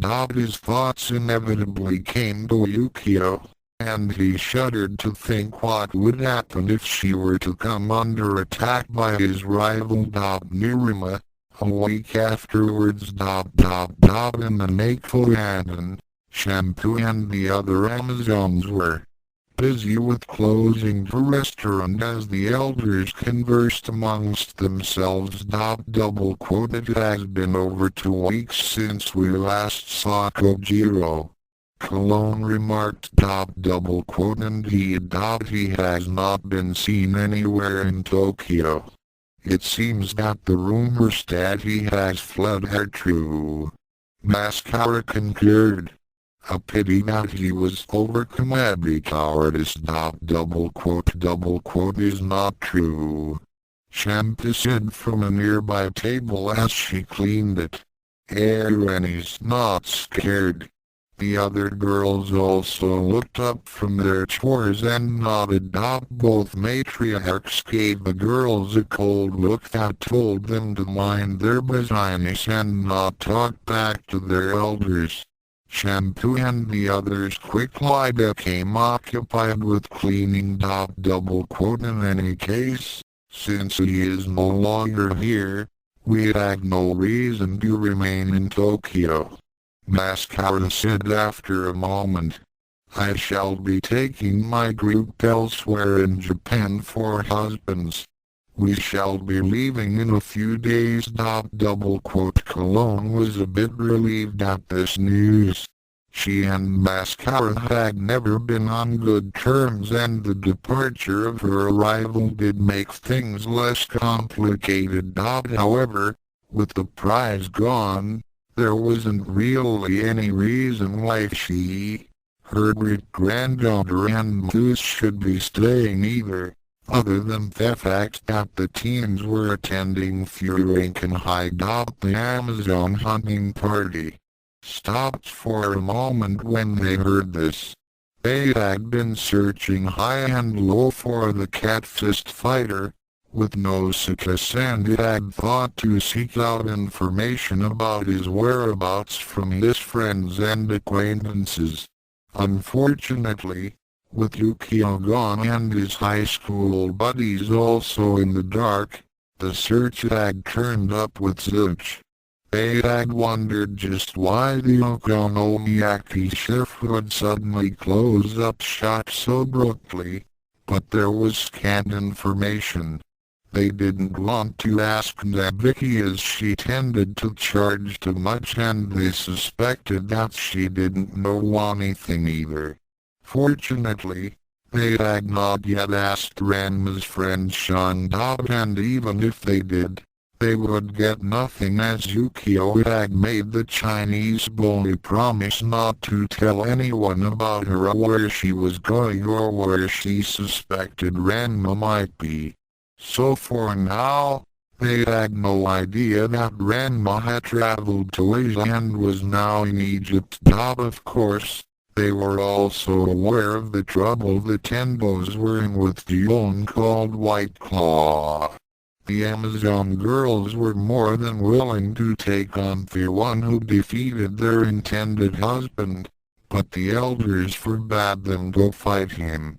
They had seen what that person was capable of, after his Izai's victories against their greatest enemy, Tako's eyes. They could also sense a foreboding evil around him and knew that having him, as a member of the tribe would not be a good thing. At least with Ranma, they had a chance of controlling him, but White Claw made their ancient bones quiver. He could not be controlled and he had too much power. It was very unlikely that he would bend to their will. If he were to decide to destroy the Joksuzoku-kama, the village would probably lose more than 3/4 of its population before finally taking him down, and that was only a conservative estimate. Furthermore, there had been whispered rumors of more like him and even the mighty Amazons could not stand up to such a force. No, it would be best to leave him alone. Their best and only hope to gain the power of the true Neko Ken was with Ranma at the hotel that White Claw was staying at. The Kolanjar of the feline clan was getting bored. He had not gotten a good challenge in the last couple of days and even the Grandmaster of the Anything Goes had proven Toad nothing more than a minor distraction. He had to admit that the ancient pervert was nothing if not persistent and during the last 2 battles Kamahakose tried to cheat his way to victory. The Neko Ken warrior chuckled as he remembered Hakose's futile attempts to win. It was during the 7th try. The old man actually thought that those little fuse bombs of his would work against him. The expression on Hakose's face was priceless when White Claw showed him the fatal flaw in Hai's so-called ultimate technique. The Happo fire burst flashback double quote eat this. HAPPO fire burst exclamation point double quote. The old lecher threw one of his patented fuse bombs at his opponent, smirking when White Claw caught it in his hand. A moment later his eyes widened and he turned pale as the fuse was sliced to a tiny nub with the claw on the Neko Ken fighter's index finger, rendering the bomb harmless. Double quote question mark double quote. White Claw chuckled as he casually tossed the bomb back to its owner. Here you go. Double quote dumbly. Hakose caught it in his hands and stared at it for a second. Nothing like that had ever happened before. Double quote. Oh, by the way. White Claw's eyes glowed for a moment and then released twin beams of hot eye at the remainder of the fuse. igniting it again. KBOOM exclamation point exclamation point exclamation point. I became a very distant dot in the sky. End of flashback. Asterisk. That little trick didn't work with Kojiro, so why him think that it would work with me? Asterisk. After Hako's eyes had landed from his little trip into Fist Fury3, White Claw had added more insult and injuries before leaving the battered and bloody mess on the Tenbo's doorstep.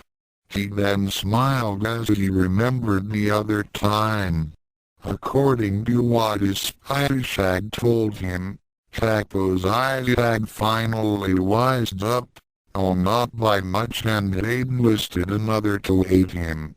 When he was told of who Hako's eyes newly was, he smirked.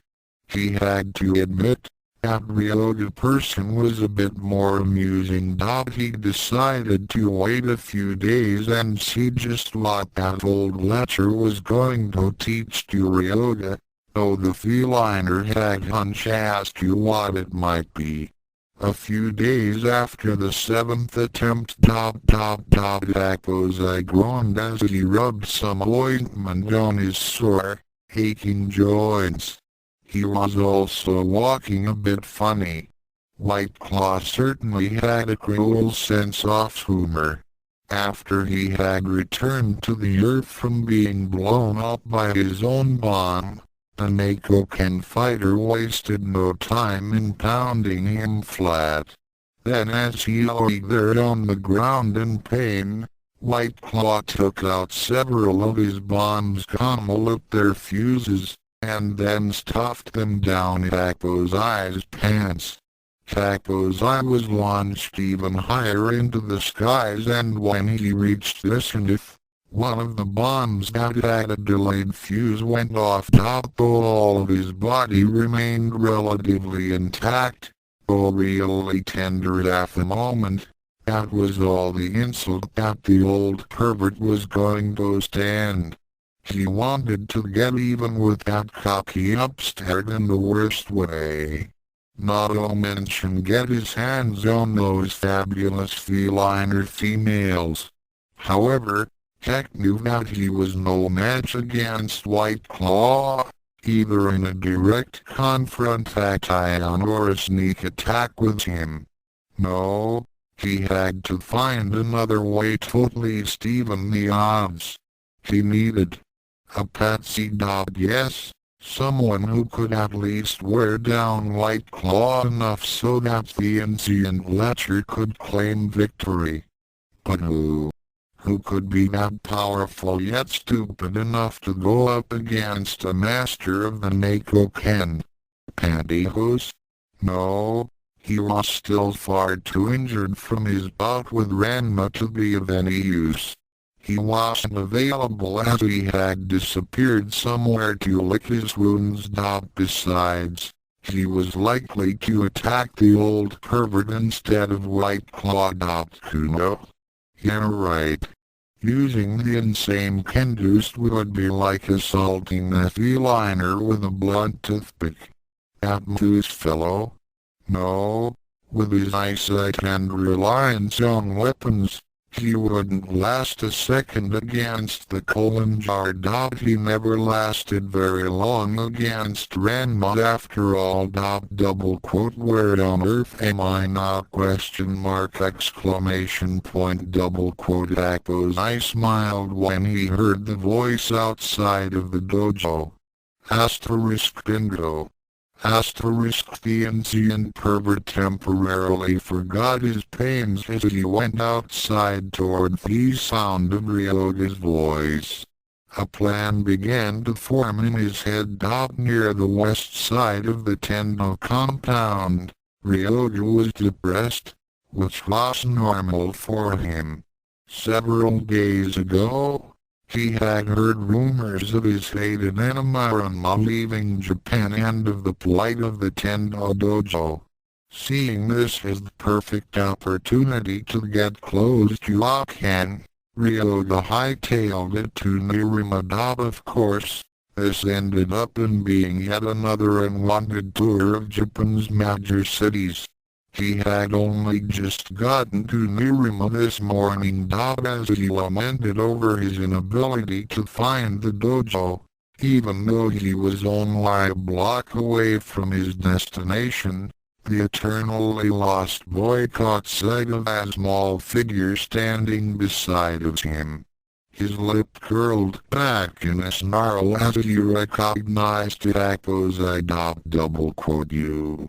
Ryoga took out his umbrella and stabbed at Tako's eyes, who deftly avoided the attack and was now perched on the end of Ryoga's weapon. Now, is that any way to treat your master? You Reino master of mine.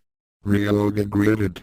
He did not care for the little gnome, as he had a habit of groping Akan's breasts and stealing her underwear. As her little pet Chan, Ryoga had tried, without much success, to protect Akan's honor. It was when Ryoga was about to take another swing at the pervert, he noticed the numerous cuts and bruises on Tako's eyes. What the hell happened to you? Tako's eyes look became a bit more serious as he replied, Say Ryoga, how would you like to get in good with Akan? How? What do you mean? It was then that Tako's eye began explaining the events of the past 2 weeks. After he had told him of Akan's attempts to win back the dojo, Ryoga went into a fit of rage. Lot. He beat up Akane? Twice. Tako's eyes affirmed. I'll kill him. Let me at him. I'll make him pay for hurting Akane!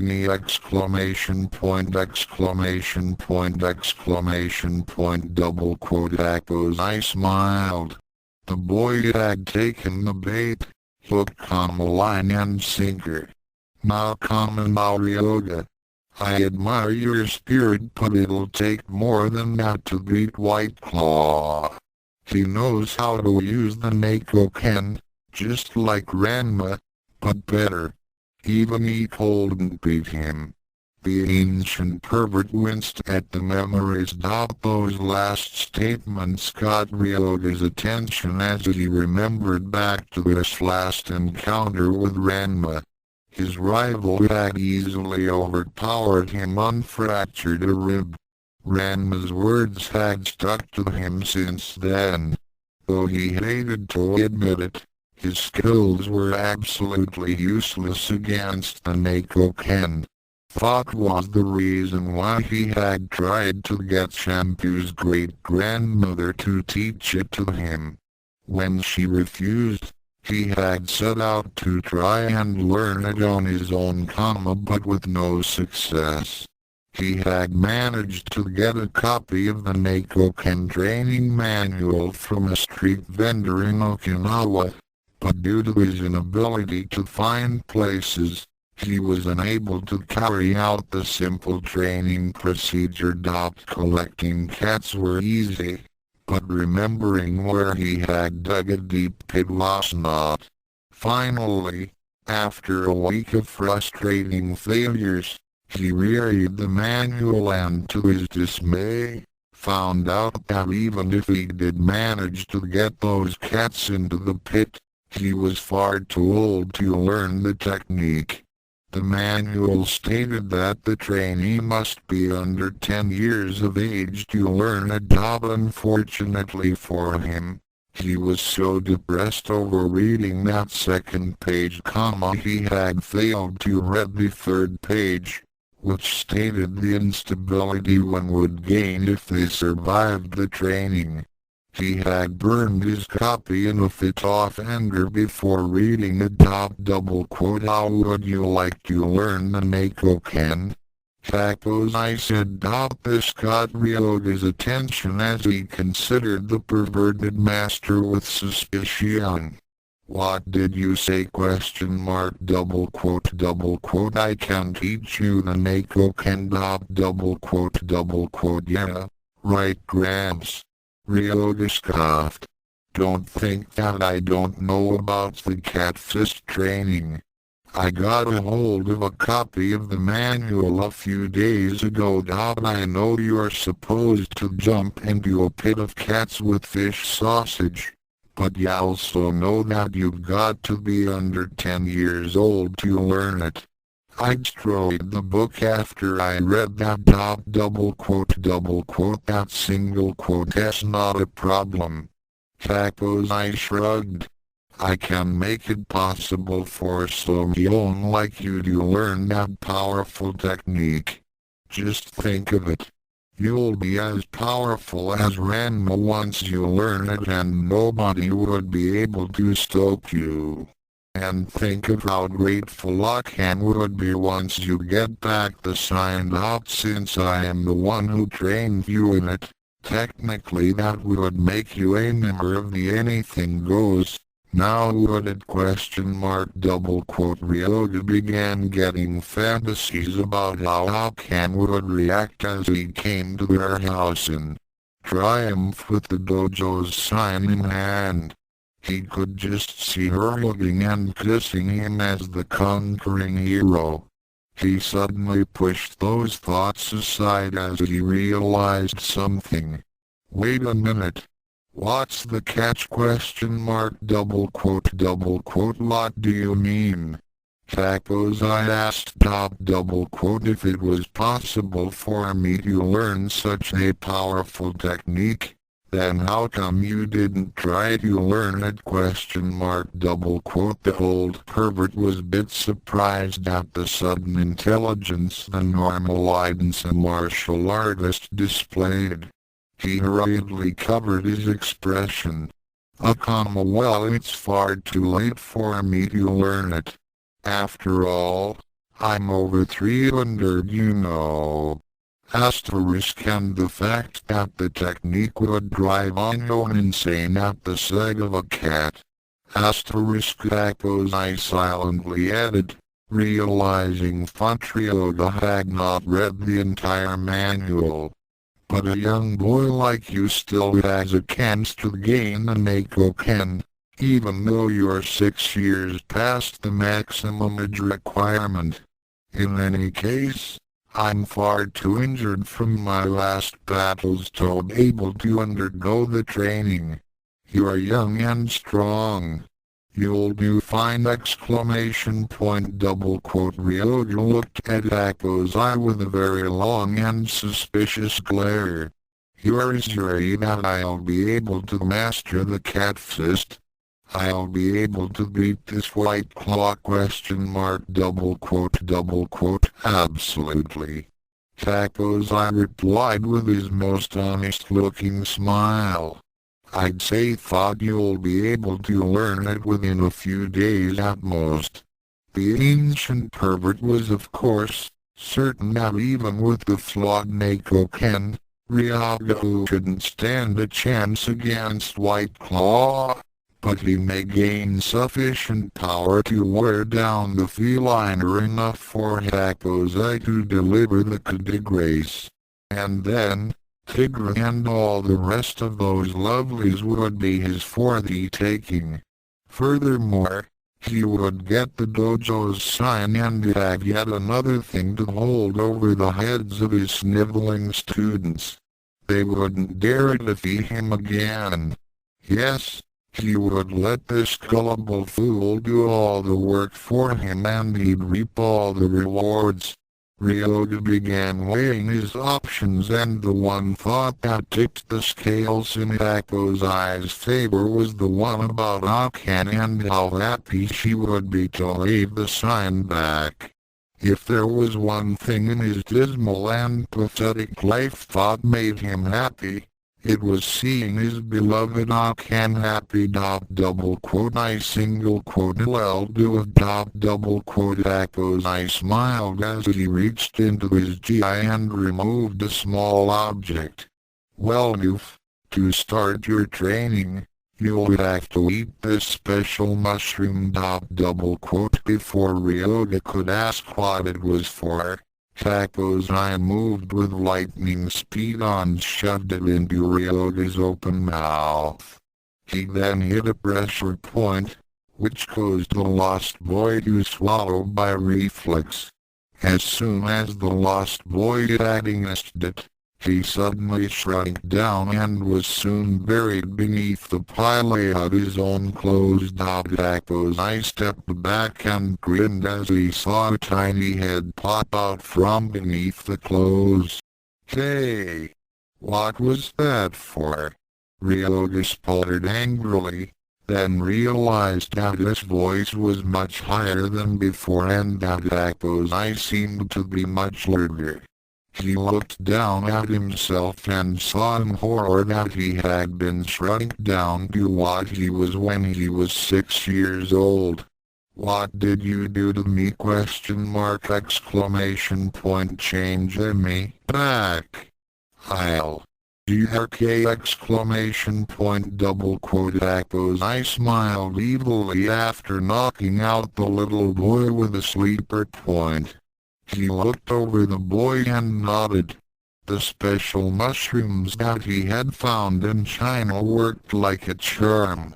Ryoga had eaten a special variety that could cause the person to become a certain age in proportion to the length of the stalks.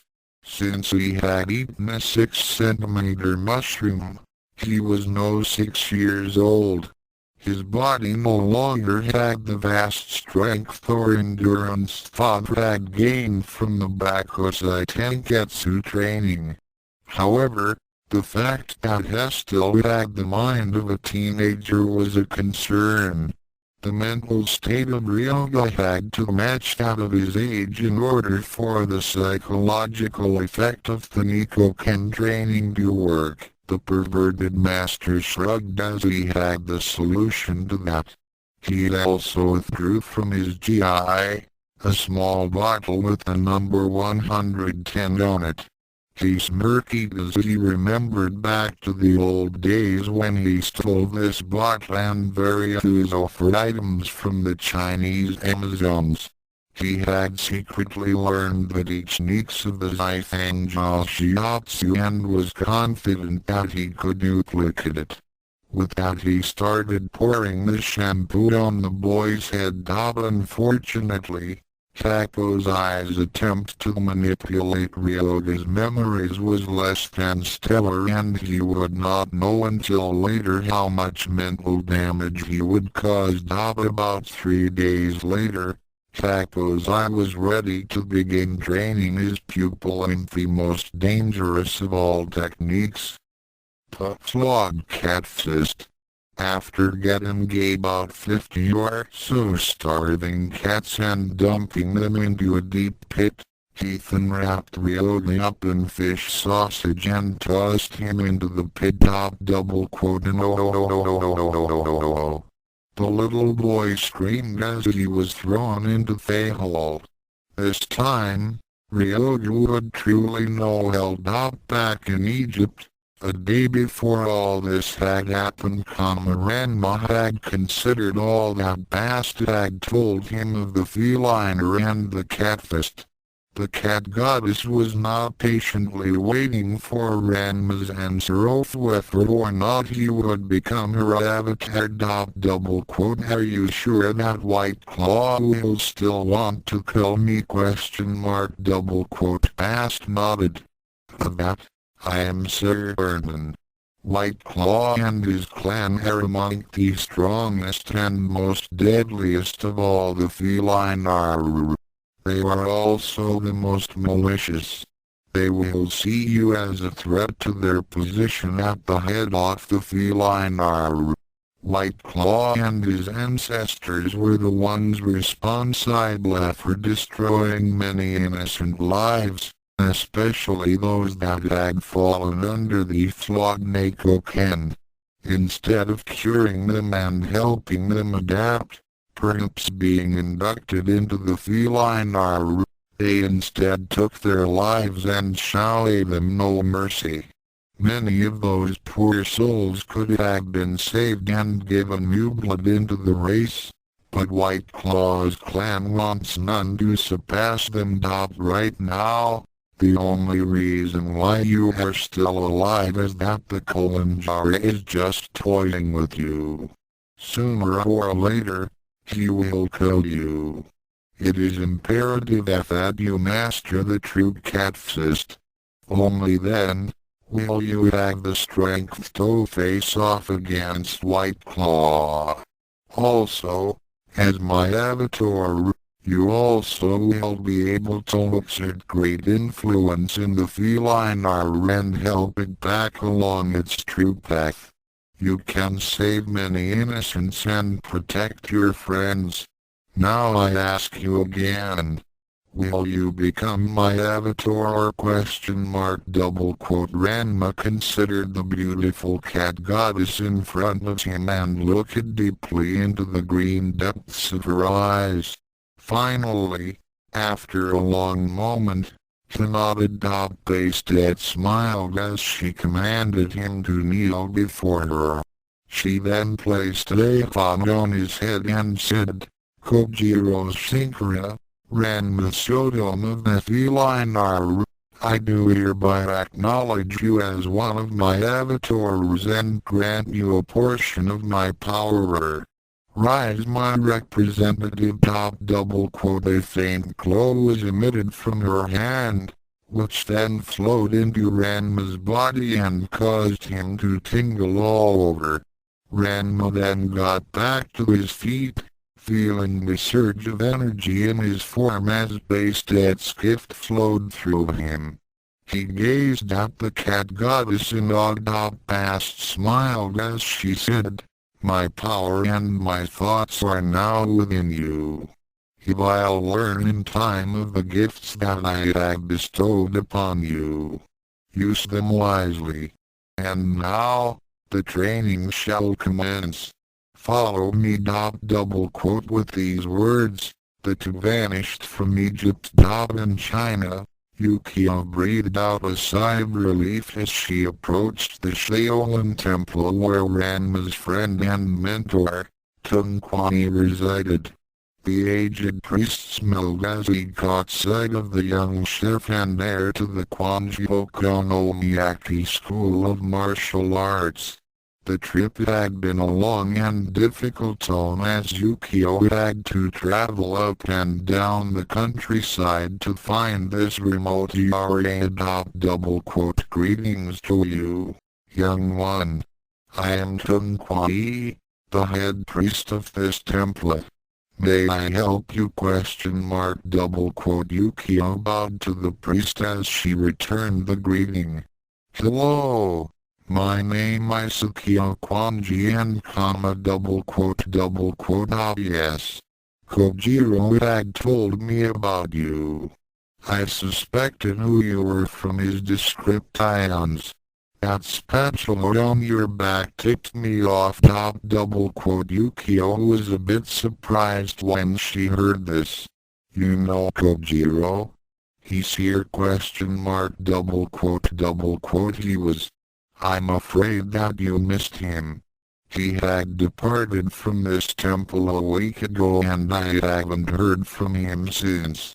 However, I do believe that he will return here, once that business with his Neko Ken is completed. When he'll be back, I cannot say, but I suspect that it will be a few days. The young girl became disappointed at the news. Do you know where he went? ? The priest sighed as he said, I'm afraid that I cannot reveal that information to you, due to an oath I had made previously. Please. It's really important that I find him. When I left Japan, It was getting in big trouble with someone and we really need him. I need him. I'm his fiancé after all. Double quote fiancé. Tung smiled. Double quote that single quote is right. Yukio said with pride. Double quote well, you certainly have the quite a spirit. In any case, as I said before, Kojiro will eventually return here. Why not stay here for a while? In the meantime, I would like to know more about you and your relationship with him. I'm sure that you are very tired from your long journey and would like to have some food and rest. Double quote Yukoi smiled as having a hot meal and a chance to clean up sounded like even to her at the moment. Somewhere, someone Ranma blinked and held up a hand when he started seeing bright flashes of light before him. When his eyes finally focused on his surroundings, he thought he was in a place that seemed to be a large white void with countless pinpricks of light that twinkled like stars. Double quote where am I? Double quote Ranma looked around for Bastet and saw her standing near a large dot of light. He walked up to her and was about to say something, when the goddess held up a hand. Double quote do not worry my avatar. I have simply transported you to a dimensional warp interface area. Double quote dimensional. What? Double quote simply put, this is a place between places. The gods of various pantheons use this all the time to traverse distances. You can think of it as a kind-of subway of the kami. In fact, you have already traveled through it from China to Egypt. Double quote you mean that cave was double quote yes, that was one of the access points to enter this place. And now, you shall use it to begin your training. Double quote what do you mean? Double quote you shall have several teachers in the true Neko Ken, and many of them are just too far for you to reach and learn from in the short time that we have. Double quote I thought you were going to teach me. Double quote I shall be instructing you, but there are some things that you must learn on your own first. That is the reason why I have brought you here. You shall be having first-hand experience as to what being a cat is all about. Double quote hot double quote you shall understand. Now, step through this entry point. Bengal ice waiting for you. Double quote Ranma stood in silence for a moment, then nodded as he walked toward the nimbus of light. He then vanished from sight and reappeared a moment later in what appeared to be a steamy jungle. He found himself confronting a large Bengal tiger that sat on his haunches and stared at him with a piercing gaze. Ranma instantly went into a battle stance and tensed up. The tiger simply shrugged and made a sound. Roared. Double quote Ranma then heard a voice in his head. Left square bracket asterisk so, you are lady based at avatar. Asterisk right square bracket double quote huh? Ranma shook his head when he heard the voice. It seemed to be coming from Kama the big cat, then spoke in that strange language. Asterisk yes, that was me. I thought you were wondering why you can understand me. It is because of the gift that your great goddess had bestowed upon you. You'll be able to understand any cat that you come across. Asterisk right square bracket double quote really? Ranma was bit put off that he was conversing with a predator that could shred an ordinary man into sushi. Left square bracket asterisk yes. Past has informed me that I shall be your first instructor. Asterisk it lost them that the tiger's stomach let off a low rumble. Asterisk I believe that we shall begin with a good hunt, don't you? Follow me and I would prefer that you join me in your tiger form. Asterisk right square bracket Ranma regarded the big cat with suspicion, then decided that if the tiger was planning to make a meal out of him, his own saber-toothed cat shape would be more than a match for him. With that he decided to play along and triggered his transformation.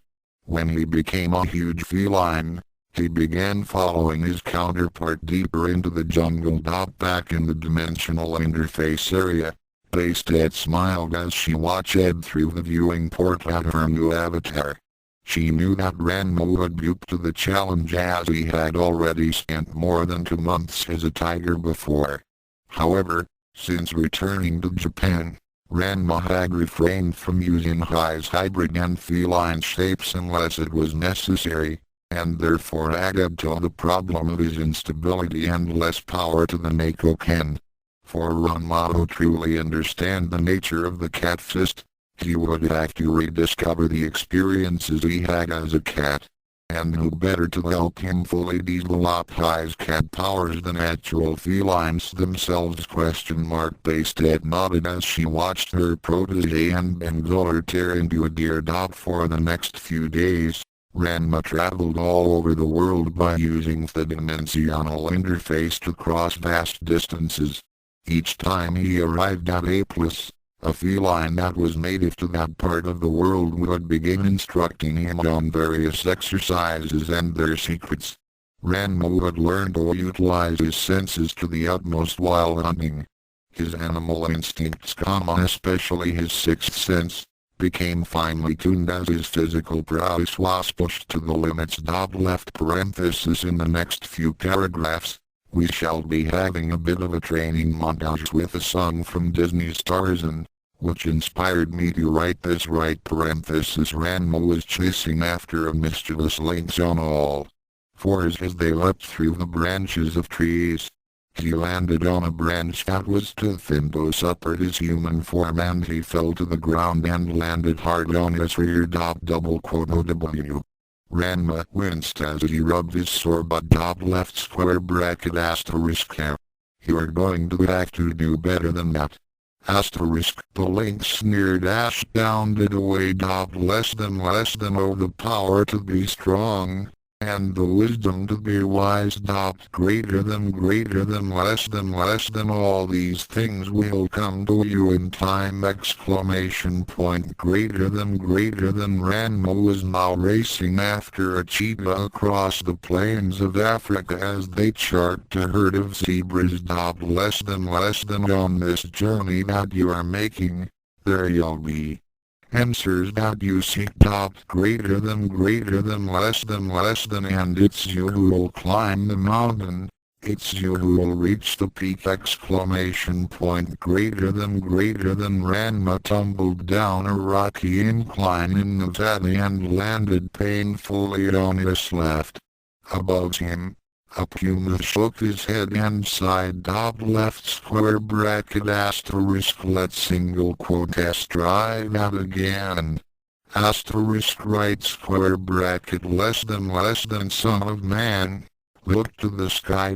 Greater than less than lift your spirits, set it free. Greater than this time. Ranma managed to navigate the unstable sides of the incline without falling as he followed the mountain line across his zigzagging path. Less than someday you'll walk tall with pride. Greater than less than son of man. A man in time you'll see! Greater than Ranma swam across a river as he chased after a cougar. Unfortunately, The big cat led him into some dense foliage filled with very nasty thorns. Yow exclamation point double quote left square bracket asterisk I told you to use your instincts better. Asterisk right square bracket less than no there's no one there to guide you. No one to take your hand. Greater than less than but with faith and understanding, you'll journey from boy to man exclamation point greater than Ranma was now trying to track an ocelot through some thick underbrush, but the smaller, more agile cat was easily evading him. Less than son of man, look to the sky. Lift your spirit, set it free exclamation point greater than less than someday you'll walk tall with pride. Greater than less than son of man, a man in time you'll be exclamation point greater than Ranma was stalking quietly with his new panther friend through the tall grass as they approached their prey. Left square bracket asterisk the idea is to not make a sound. Keep low and use your senses to warn you if your prey suspects your presence, then strike. Asterisk right square bracket the two cats pounced on their prey. Less than in learning you will teach, and in teaching you will learn. Greater than less than you single quote well find these things beside the ones you love. Greater than as Ranma wrestled with a leopard, he began having thoughts about the friends he left behind and of Yukio. At another time, he simply played with some house cats in all three of his forms. Less than and all the things you dreamed of, the visions that you saw. Greater than less than well the time is drawing near now. It's yours to claim it all exclamation point greater than Ranma became overjoyed as his agility, balance, senses and strength become even more enhanced and, transforming from one form to another became second nature and no longer required him to concentrate. He began leaping through the treetops of the Amazon rainforest, shifting from human to hybrid toad-eater and back without a care as he performed acrobatic maneuvers that should have been the envy of all Olympic athletes. He soon left his feline instructor far behind. Less than son of man, look to the sky. Greater than Ranma did a triple reverse flip, followed by shifting to hybrid in midair before landing another branch. Less than lift your spirits, set it free exclamation point greater than Ranma raced along a length of branch, then springboarded to the ground, shifting to tiger form. His senses went wild as he took in every smell, every sound and movement. Less than someday you'll walk tall with pride. Greater than less than son of man, a man in time you'll be exclamation point greater than the saber-tooth raced along the ground, making tight turns and reversals before leaping up and shifting back to hybrid form to catch an overhanging branch. Ranma made several more acrobatic maneuvers, slid along the length of a tree before vaulting down toward a ledge that overlooked a valley. Less than son of man, a man for all to see exclamation point greater than double quote yeah. Ranma let off a roar of delight. These past few days were just what needed to get in touch with his cat side. He now fully understood the feline aspects that all users of the cat fist must experience. It was then Tag-Basted appeared behind him and clapped her hands. Well done, my avatar. You are now ready to receive your lessons in that true cat fist. Meanwhile, in Mirima, Takozai grinned as he looked at the tied-up and scratched form of Ryoga before him. It had taken the perverted master 10 days to get Ryoga into that feral state, but now he was ready.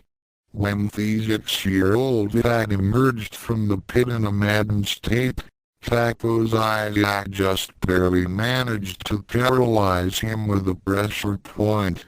He then took out a 16-centimeter mushroom, which would return Ryoga back to his own age and power. Then he would unleash him on White Claw. All Takozai had to do was let Ryoga do all the work. The feliner was to shift to his tiger or hybrid form during the match, and even if it didn't, the old lecher had a backup plan to trigger the cat fist and Ryoga. It was perfect.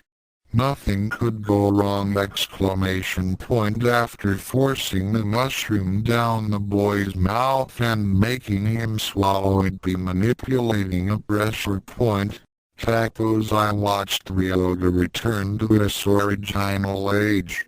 The beast-like look in his eyes faded away as he sat up. Thanks to the memory wipe that Takozai had used on him earlier, Ryoga, who could not remember his cat fist training, save for the subconscious trigger that would activate the technique. That would occur when his new fear of cats would peak. What happened? Ryoga mom. Congratulations Ryoga. You are now in possession of the cat fist. I am. Ryoga didn't feel any different. That single quote is right. With this technique, White Claw won't stand a chance against you. Takozai lied as he ended his bonds. I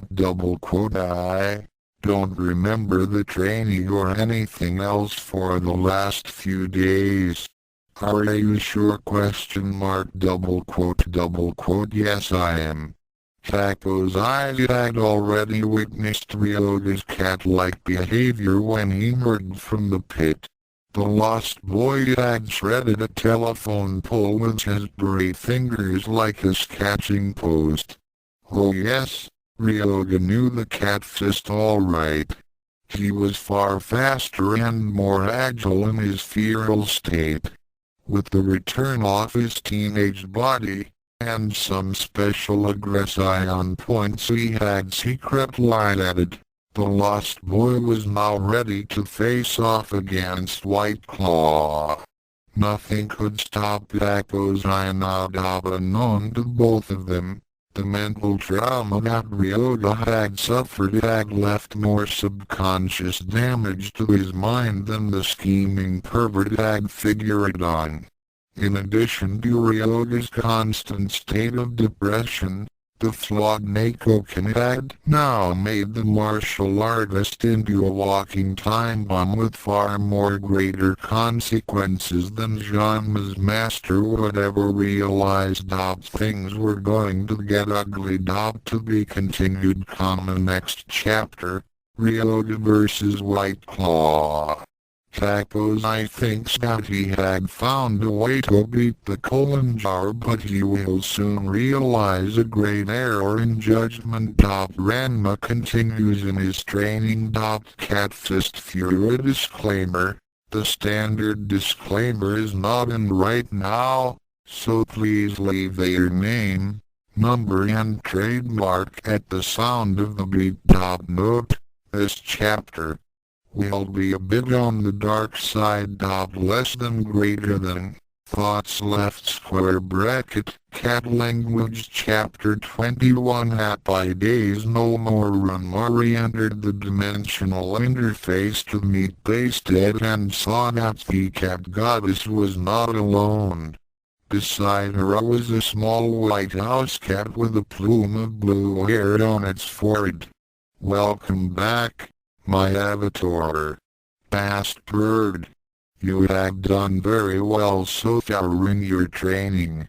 Now you will be going up against a more experienced fighter in the Neko Ken. So who's my opponent? She S right here." The deity indicated to the cat beside her, then pointed to another portal that was opening. "You will follow her to your next training grounds. Take care though. She is far more experienced as a fighter than Brittany Daguerre's. "Oh, how did you know about that?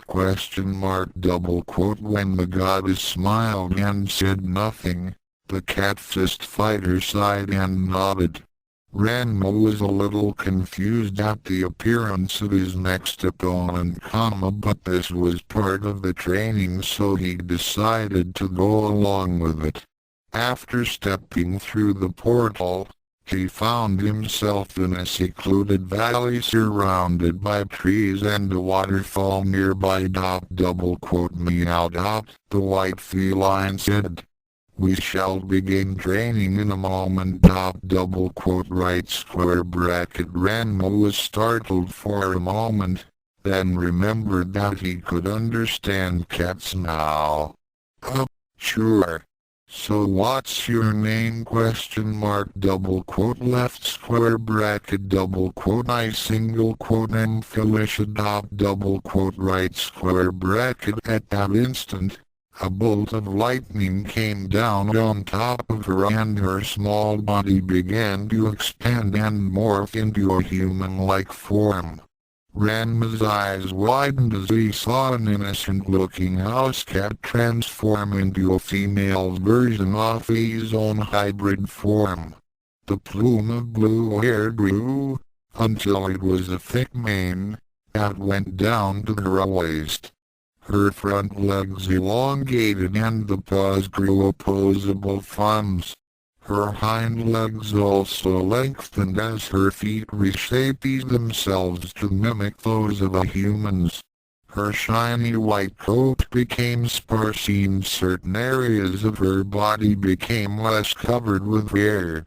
In less than an instant, Felicia's transformation was complete and Ranma found himself staring at a 5:8 Catwoman.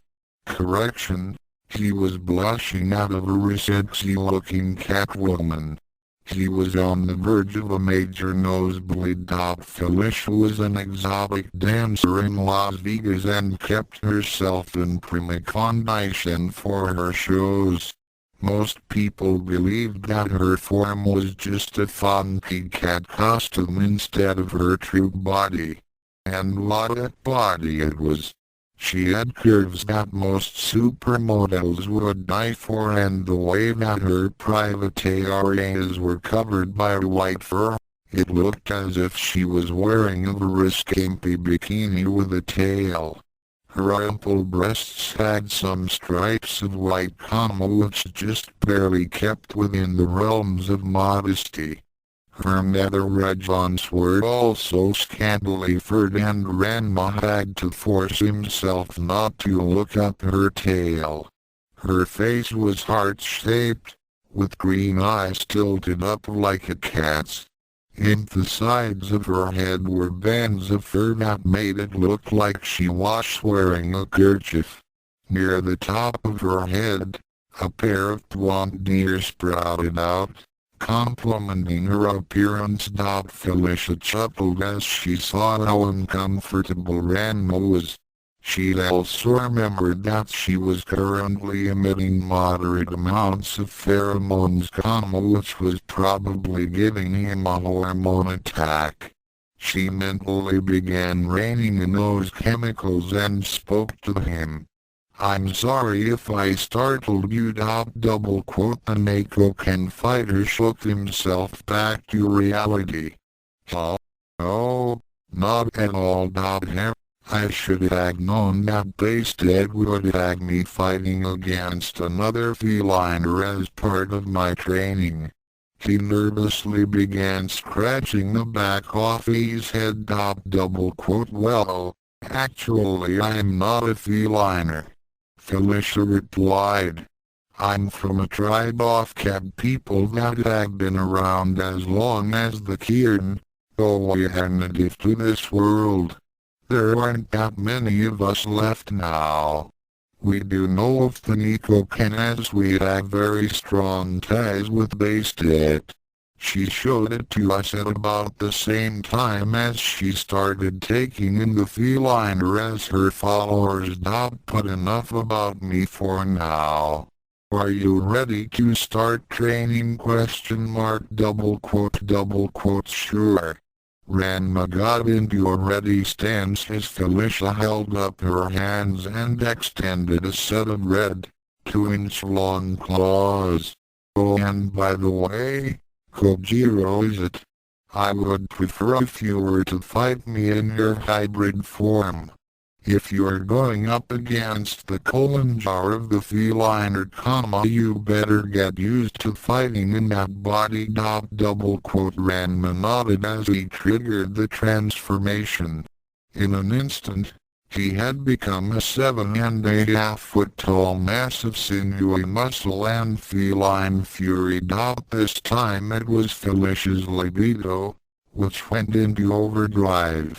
Ranma had learned how to consciously control the pheromones that he emitted as a hybrid. The Catwoman's thoughts were along the lines of VA-VA-VA-VA-GO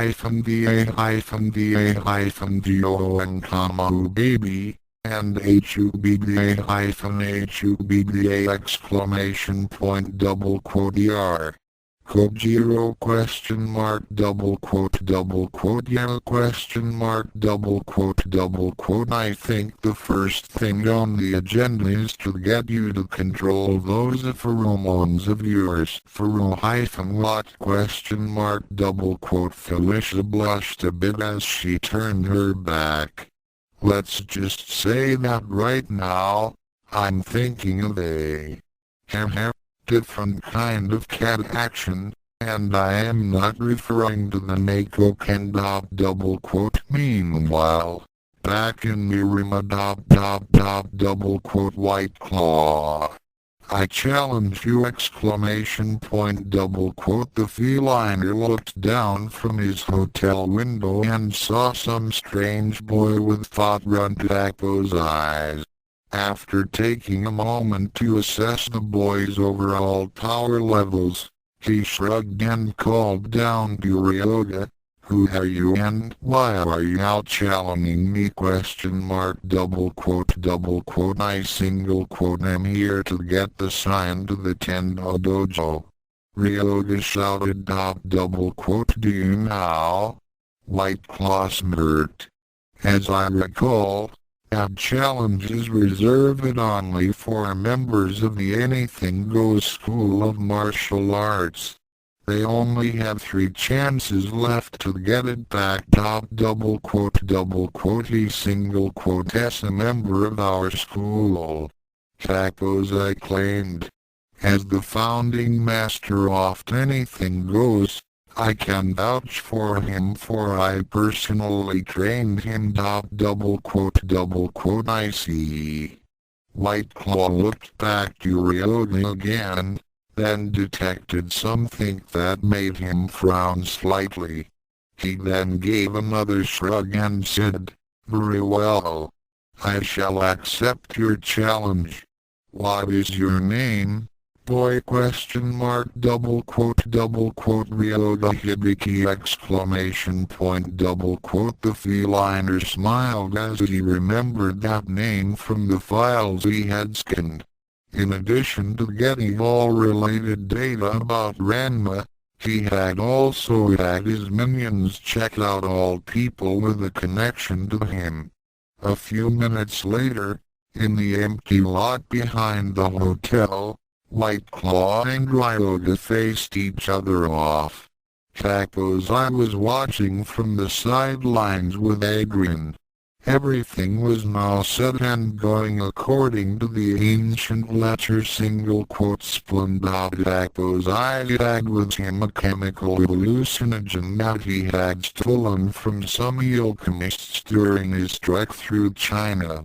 This powder, once inhaled, would cause the subject to visualize his worst fear. Since Ryoga was not trained in the Neko Ken, that fear would naturally be cats. At the right moment, he would throw it at the lost boy, thereby causing him to revert into his feral state. As this would catch White Claw off guard, the old pervert would then attack him behind, thereby winning the challenge. Of course, if White Claw were to transform into his hybrid or tiger form, then all the better. Nothing could go wrong now! Unfortunately for Capo's eyes, his meddling with the already unstable psyche of Ryoga was about to result in absolute disaster.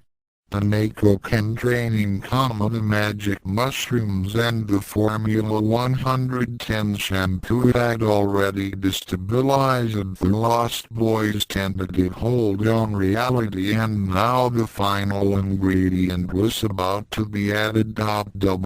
So are you ready to lose? Ryoga said with confidence. You should not be counting your victory until you have won it.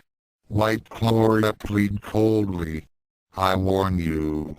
You may have started this, but rest assured, I will finish it. Are you ready to?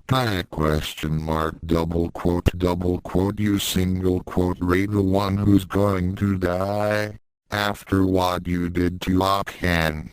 With these words, Ryoga charged with his umbrella, aiming for White Claw's head. The feliner, however, dodged the strike and then delivered a vicious slash. Ryoga pulled back his hand after feeling a burning sensation. The umbrella fell to the ground. The lost boy looked down in shock to see that he was holding a shortened bamboo handle cut so close to his hand that a large gash appeared and started dripping blood. White Claw smirked as he said, I could have just as easily sliced off her hand, Hibiki. Is that all you have to show me? Shut up. Ryoga threw away the useless handle and tried to throw another punch. Emphasis on the word tried as White Claw calmly caught the fist by raising an open palm. In an instant, he closed his hand over Ryoga's undoubled pressure. Crunch. Snap. Crackle. Pop! Double quote ARRGGGGHHHHHH. Ryoga screamed out as he yanked his broken hand back. He had believed that the breaking point training had made him resistant to any kind of impact or pressure, but he hadn't counted on White Claw's inhuman strength. The last time he encountered anyone as powerful as that was with his hated foe, Ranma. As the matter, I thought that someone trained by the Grandmaster oft anything goes would be much more of a challenge. White Claw sneered as continued to toil with Ryoga. Ryoga grimaced as he held his crushed hand, then glared at his opponent. I am not finished with you yet. Not by a long shot. I'll make you pay for what you did to Ken. He stepped back a few more feet before focusing his battle so it seems that P-chan still wants to prove himself to the girl that he sleeps with. White Claw snickered. Ryoga became shocked at White Claw's causal revelation of his deepest secret. What the? How did you know? Question mark. The colon jar shrugged as he said, I hag my ways. I happened to hag men-icon neckties, and it was a simple matter to gather data on Ranma, his friends and his enemies. It was true. White Claw's spies had been keeping a watch on everyone who was connected to Ranma and had witnessed Ryoga's transformation when he was accidentally splashed by a woman throwing out some old mop water. I also know about the pledge to unite the Tendo and Sodom families. I hear that you are quite against that pledge and wish to not Tendo for yourself. Wouldn't it be such a pity if she were to learn the truth about her precious little P-chan? I think I will tell her when she comes to challenge me again. After I scar that pretty little face of hers. Of course. Double quote, you bastard. SHISHIHOKODA exclamation point. Double quote. White Claw disappeared from sight as Ryoga launched his depression Fuelichi blast.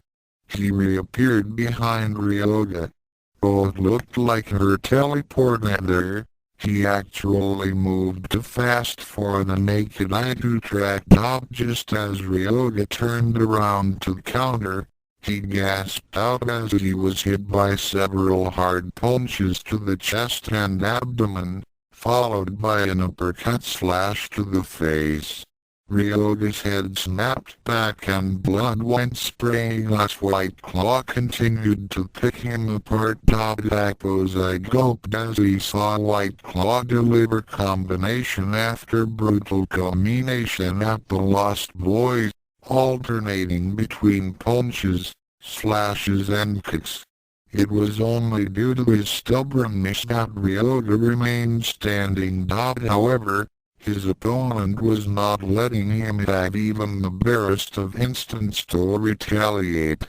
One final backhand to the face, and Ryoga was sent flying into a wall, causing a huge depression.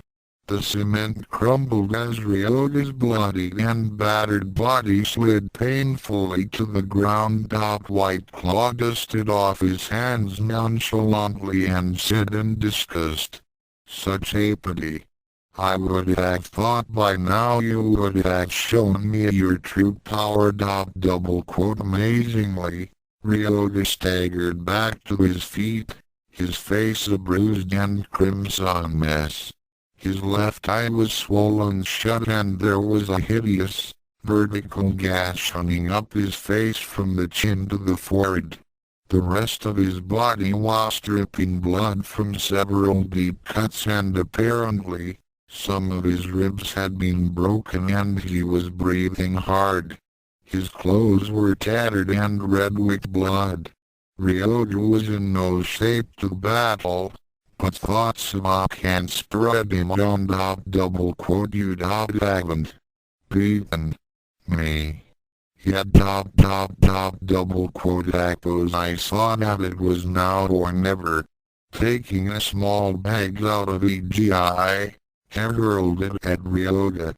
The dust within the bag was primed to explode on impact as I readied to attack. However, a hand flashed out and deftly caught the bag before it could reach its target. White Claw then tossed the bag away and looked toward Hypose with a grin. There will be no need for that. I shall unleash Hibiki's Neko Ken myself. I think that this would be very amusing, Don't you question mark double quote echoes I single quote. His eyes widened at the words of White Claw. He had known all along question mark. The feliner nodded as he said, "Did you really think that The Kolanjarok the feliner could not tell if a person had undergone the Neko Ken training. "I suspected that you might try something like this in your bid to defeat me. I would not have believed that anyone would willingly submit to put under that kind of torture, but I guess Yibiki proved me wrong. The cat fist fighter turned on Ryoga, then triggered his transformation. In an instant, he took on his hybrid form. Ryoga felt new energy surge within him. However, this kind of energy was directly associated with absolute panic. Hey,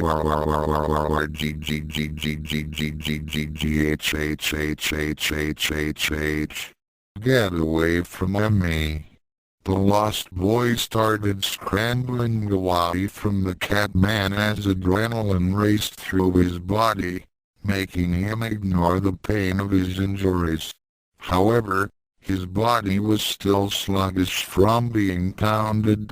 White Claw smiled as he continued to slowly approach him. As Ryoga's fear began to rise to its breaking point, the Kolanjar pushed him over the edge and transformed into a tiger.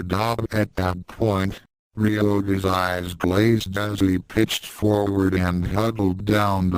At that moment, White Claw transformed back into his human form and waited. Then it happened. Double quote exclamation point double quote echoes. I looked on in anticipation. He had been waiting for this moment. Once Ryoga saw White Claw, he would surely attack him. Then as White Claw was busy with the boy, he would get him behind and at the instant, as Ryoga raised his head and looked forward, White Claw smirked and leapt high, out of his opponent's line of sight. The bandana-wearing martial artist scanned the area with fearful eyes and caught sight of Takozai. Double quote oh. Takozai leaped as he saw the boy's eyes turn crimson with rage. With a speed that was beyond human, Ryoga let off a screech and lunged at his intended prey. The citizens of Nirima all became on edge as they heard a scream of absolute terror and disbelief echo out in the distance. Somewhere else Ranma was breathing hard as he continued to train with Felicia. The Catwoman was far more a challenge than even Brittany Diggers. The Neko Ken fighter found himself hard-pressed to keep up with her. She possessed enough strength to overpower a platoon of highly trained Marines without breaking a sweat, though that still put her below his strength level. However, she compensated for the difference in power with greater speed, agility and skill. Her fighting techniques were nothing to sneeze at. Ranma was caught off guard as she suddenly crouched down, focused her ki on lashed out with a side kick. Double quote sand splash exclamation point double quote. The ground in front of her exploded at Ranma like a wave and he felt a nasty sting in his eyes as the dirt and sand blasted into him. Felicia took the opportunity and dashed at him in a rolling attack. The Catwoman slammed into him like a spinning buzzer, knocking him back a few feet before ending the move in an uppercut slash. Ranma recovered swiftly by holding up his arms and protecting his face. Looking up and seeing that she was wide open in her uppercut slash,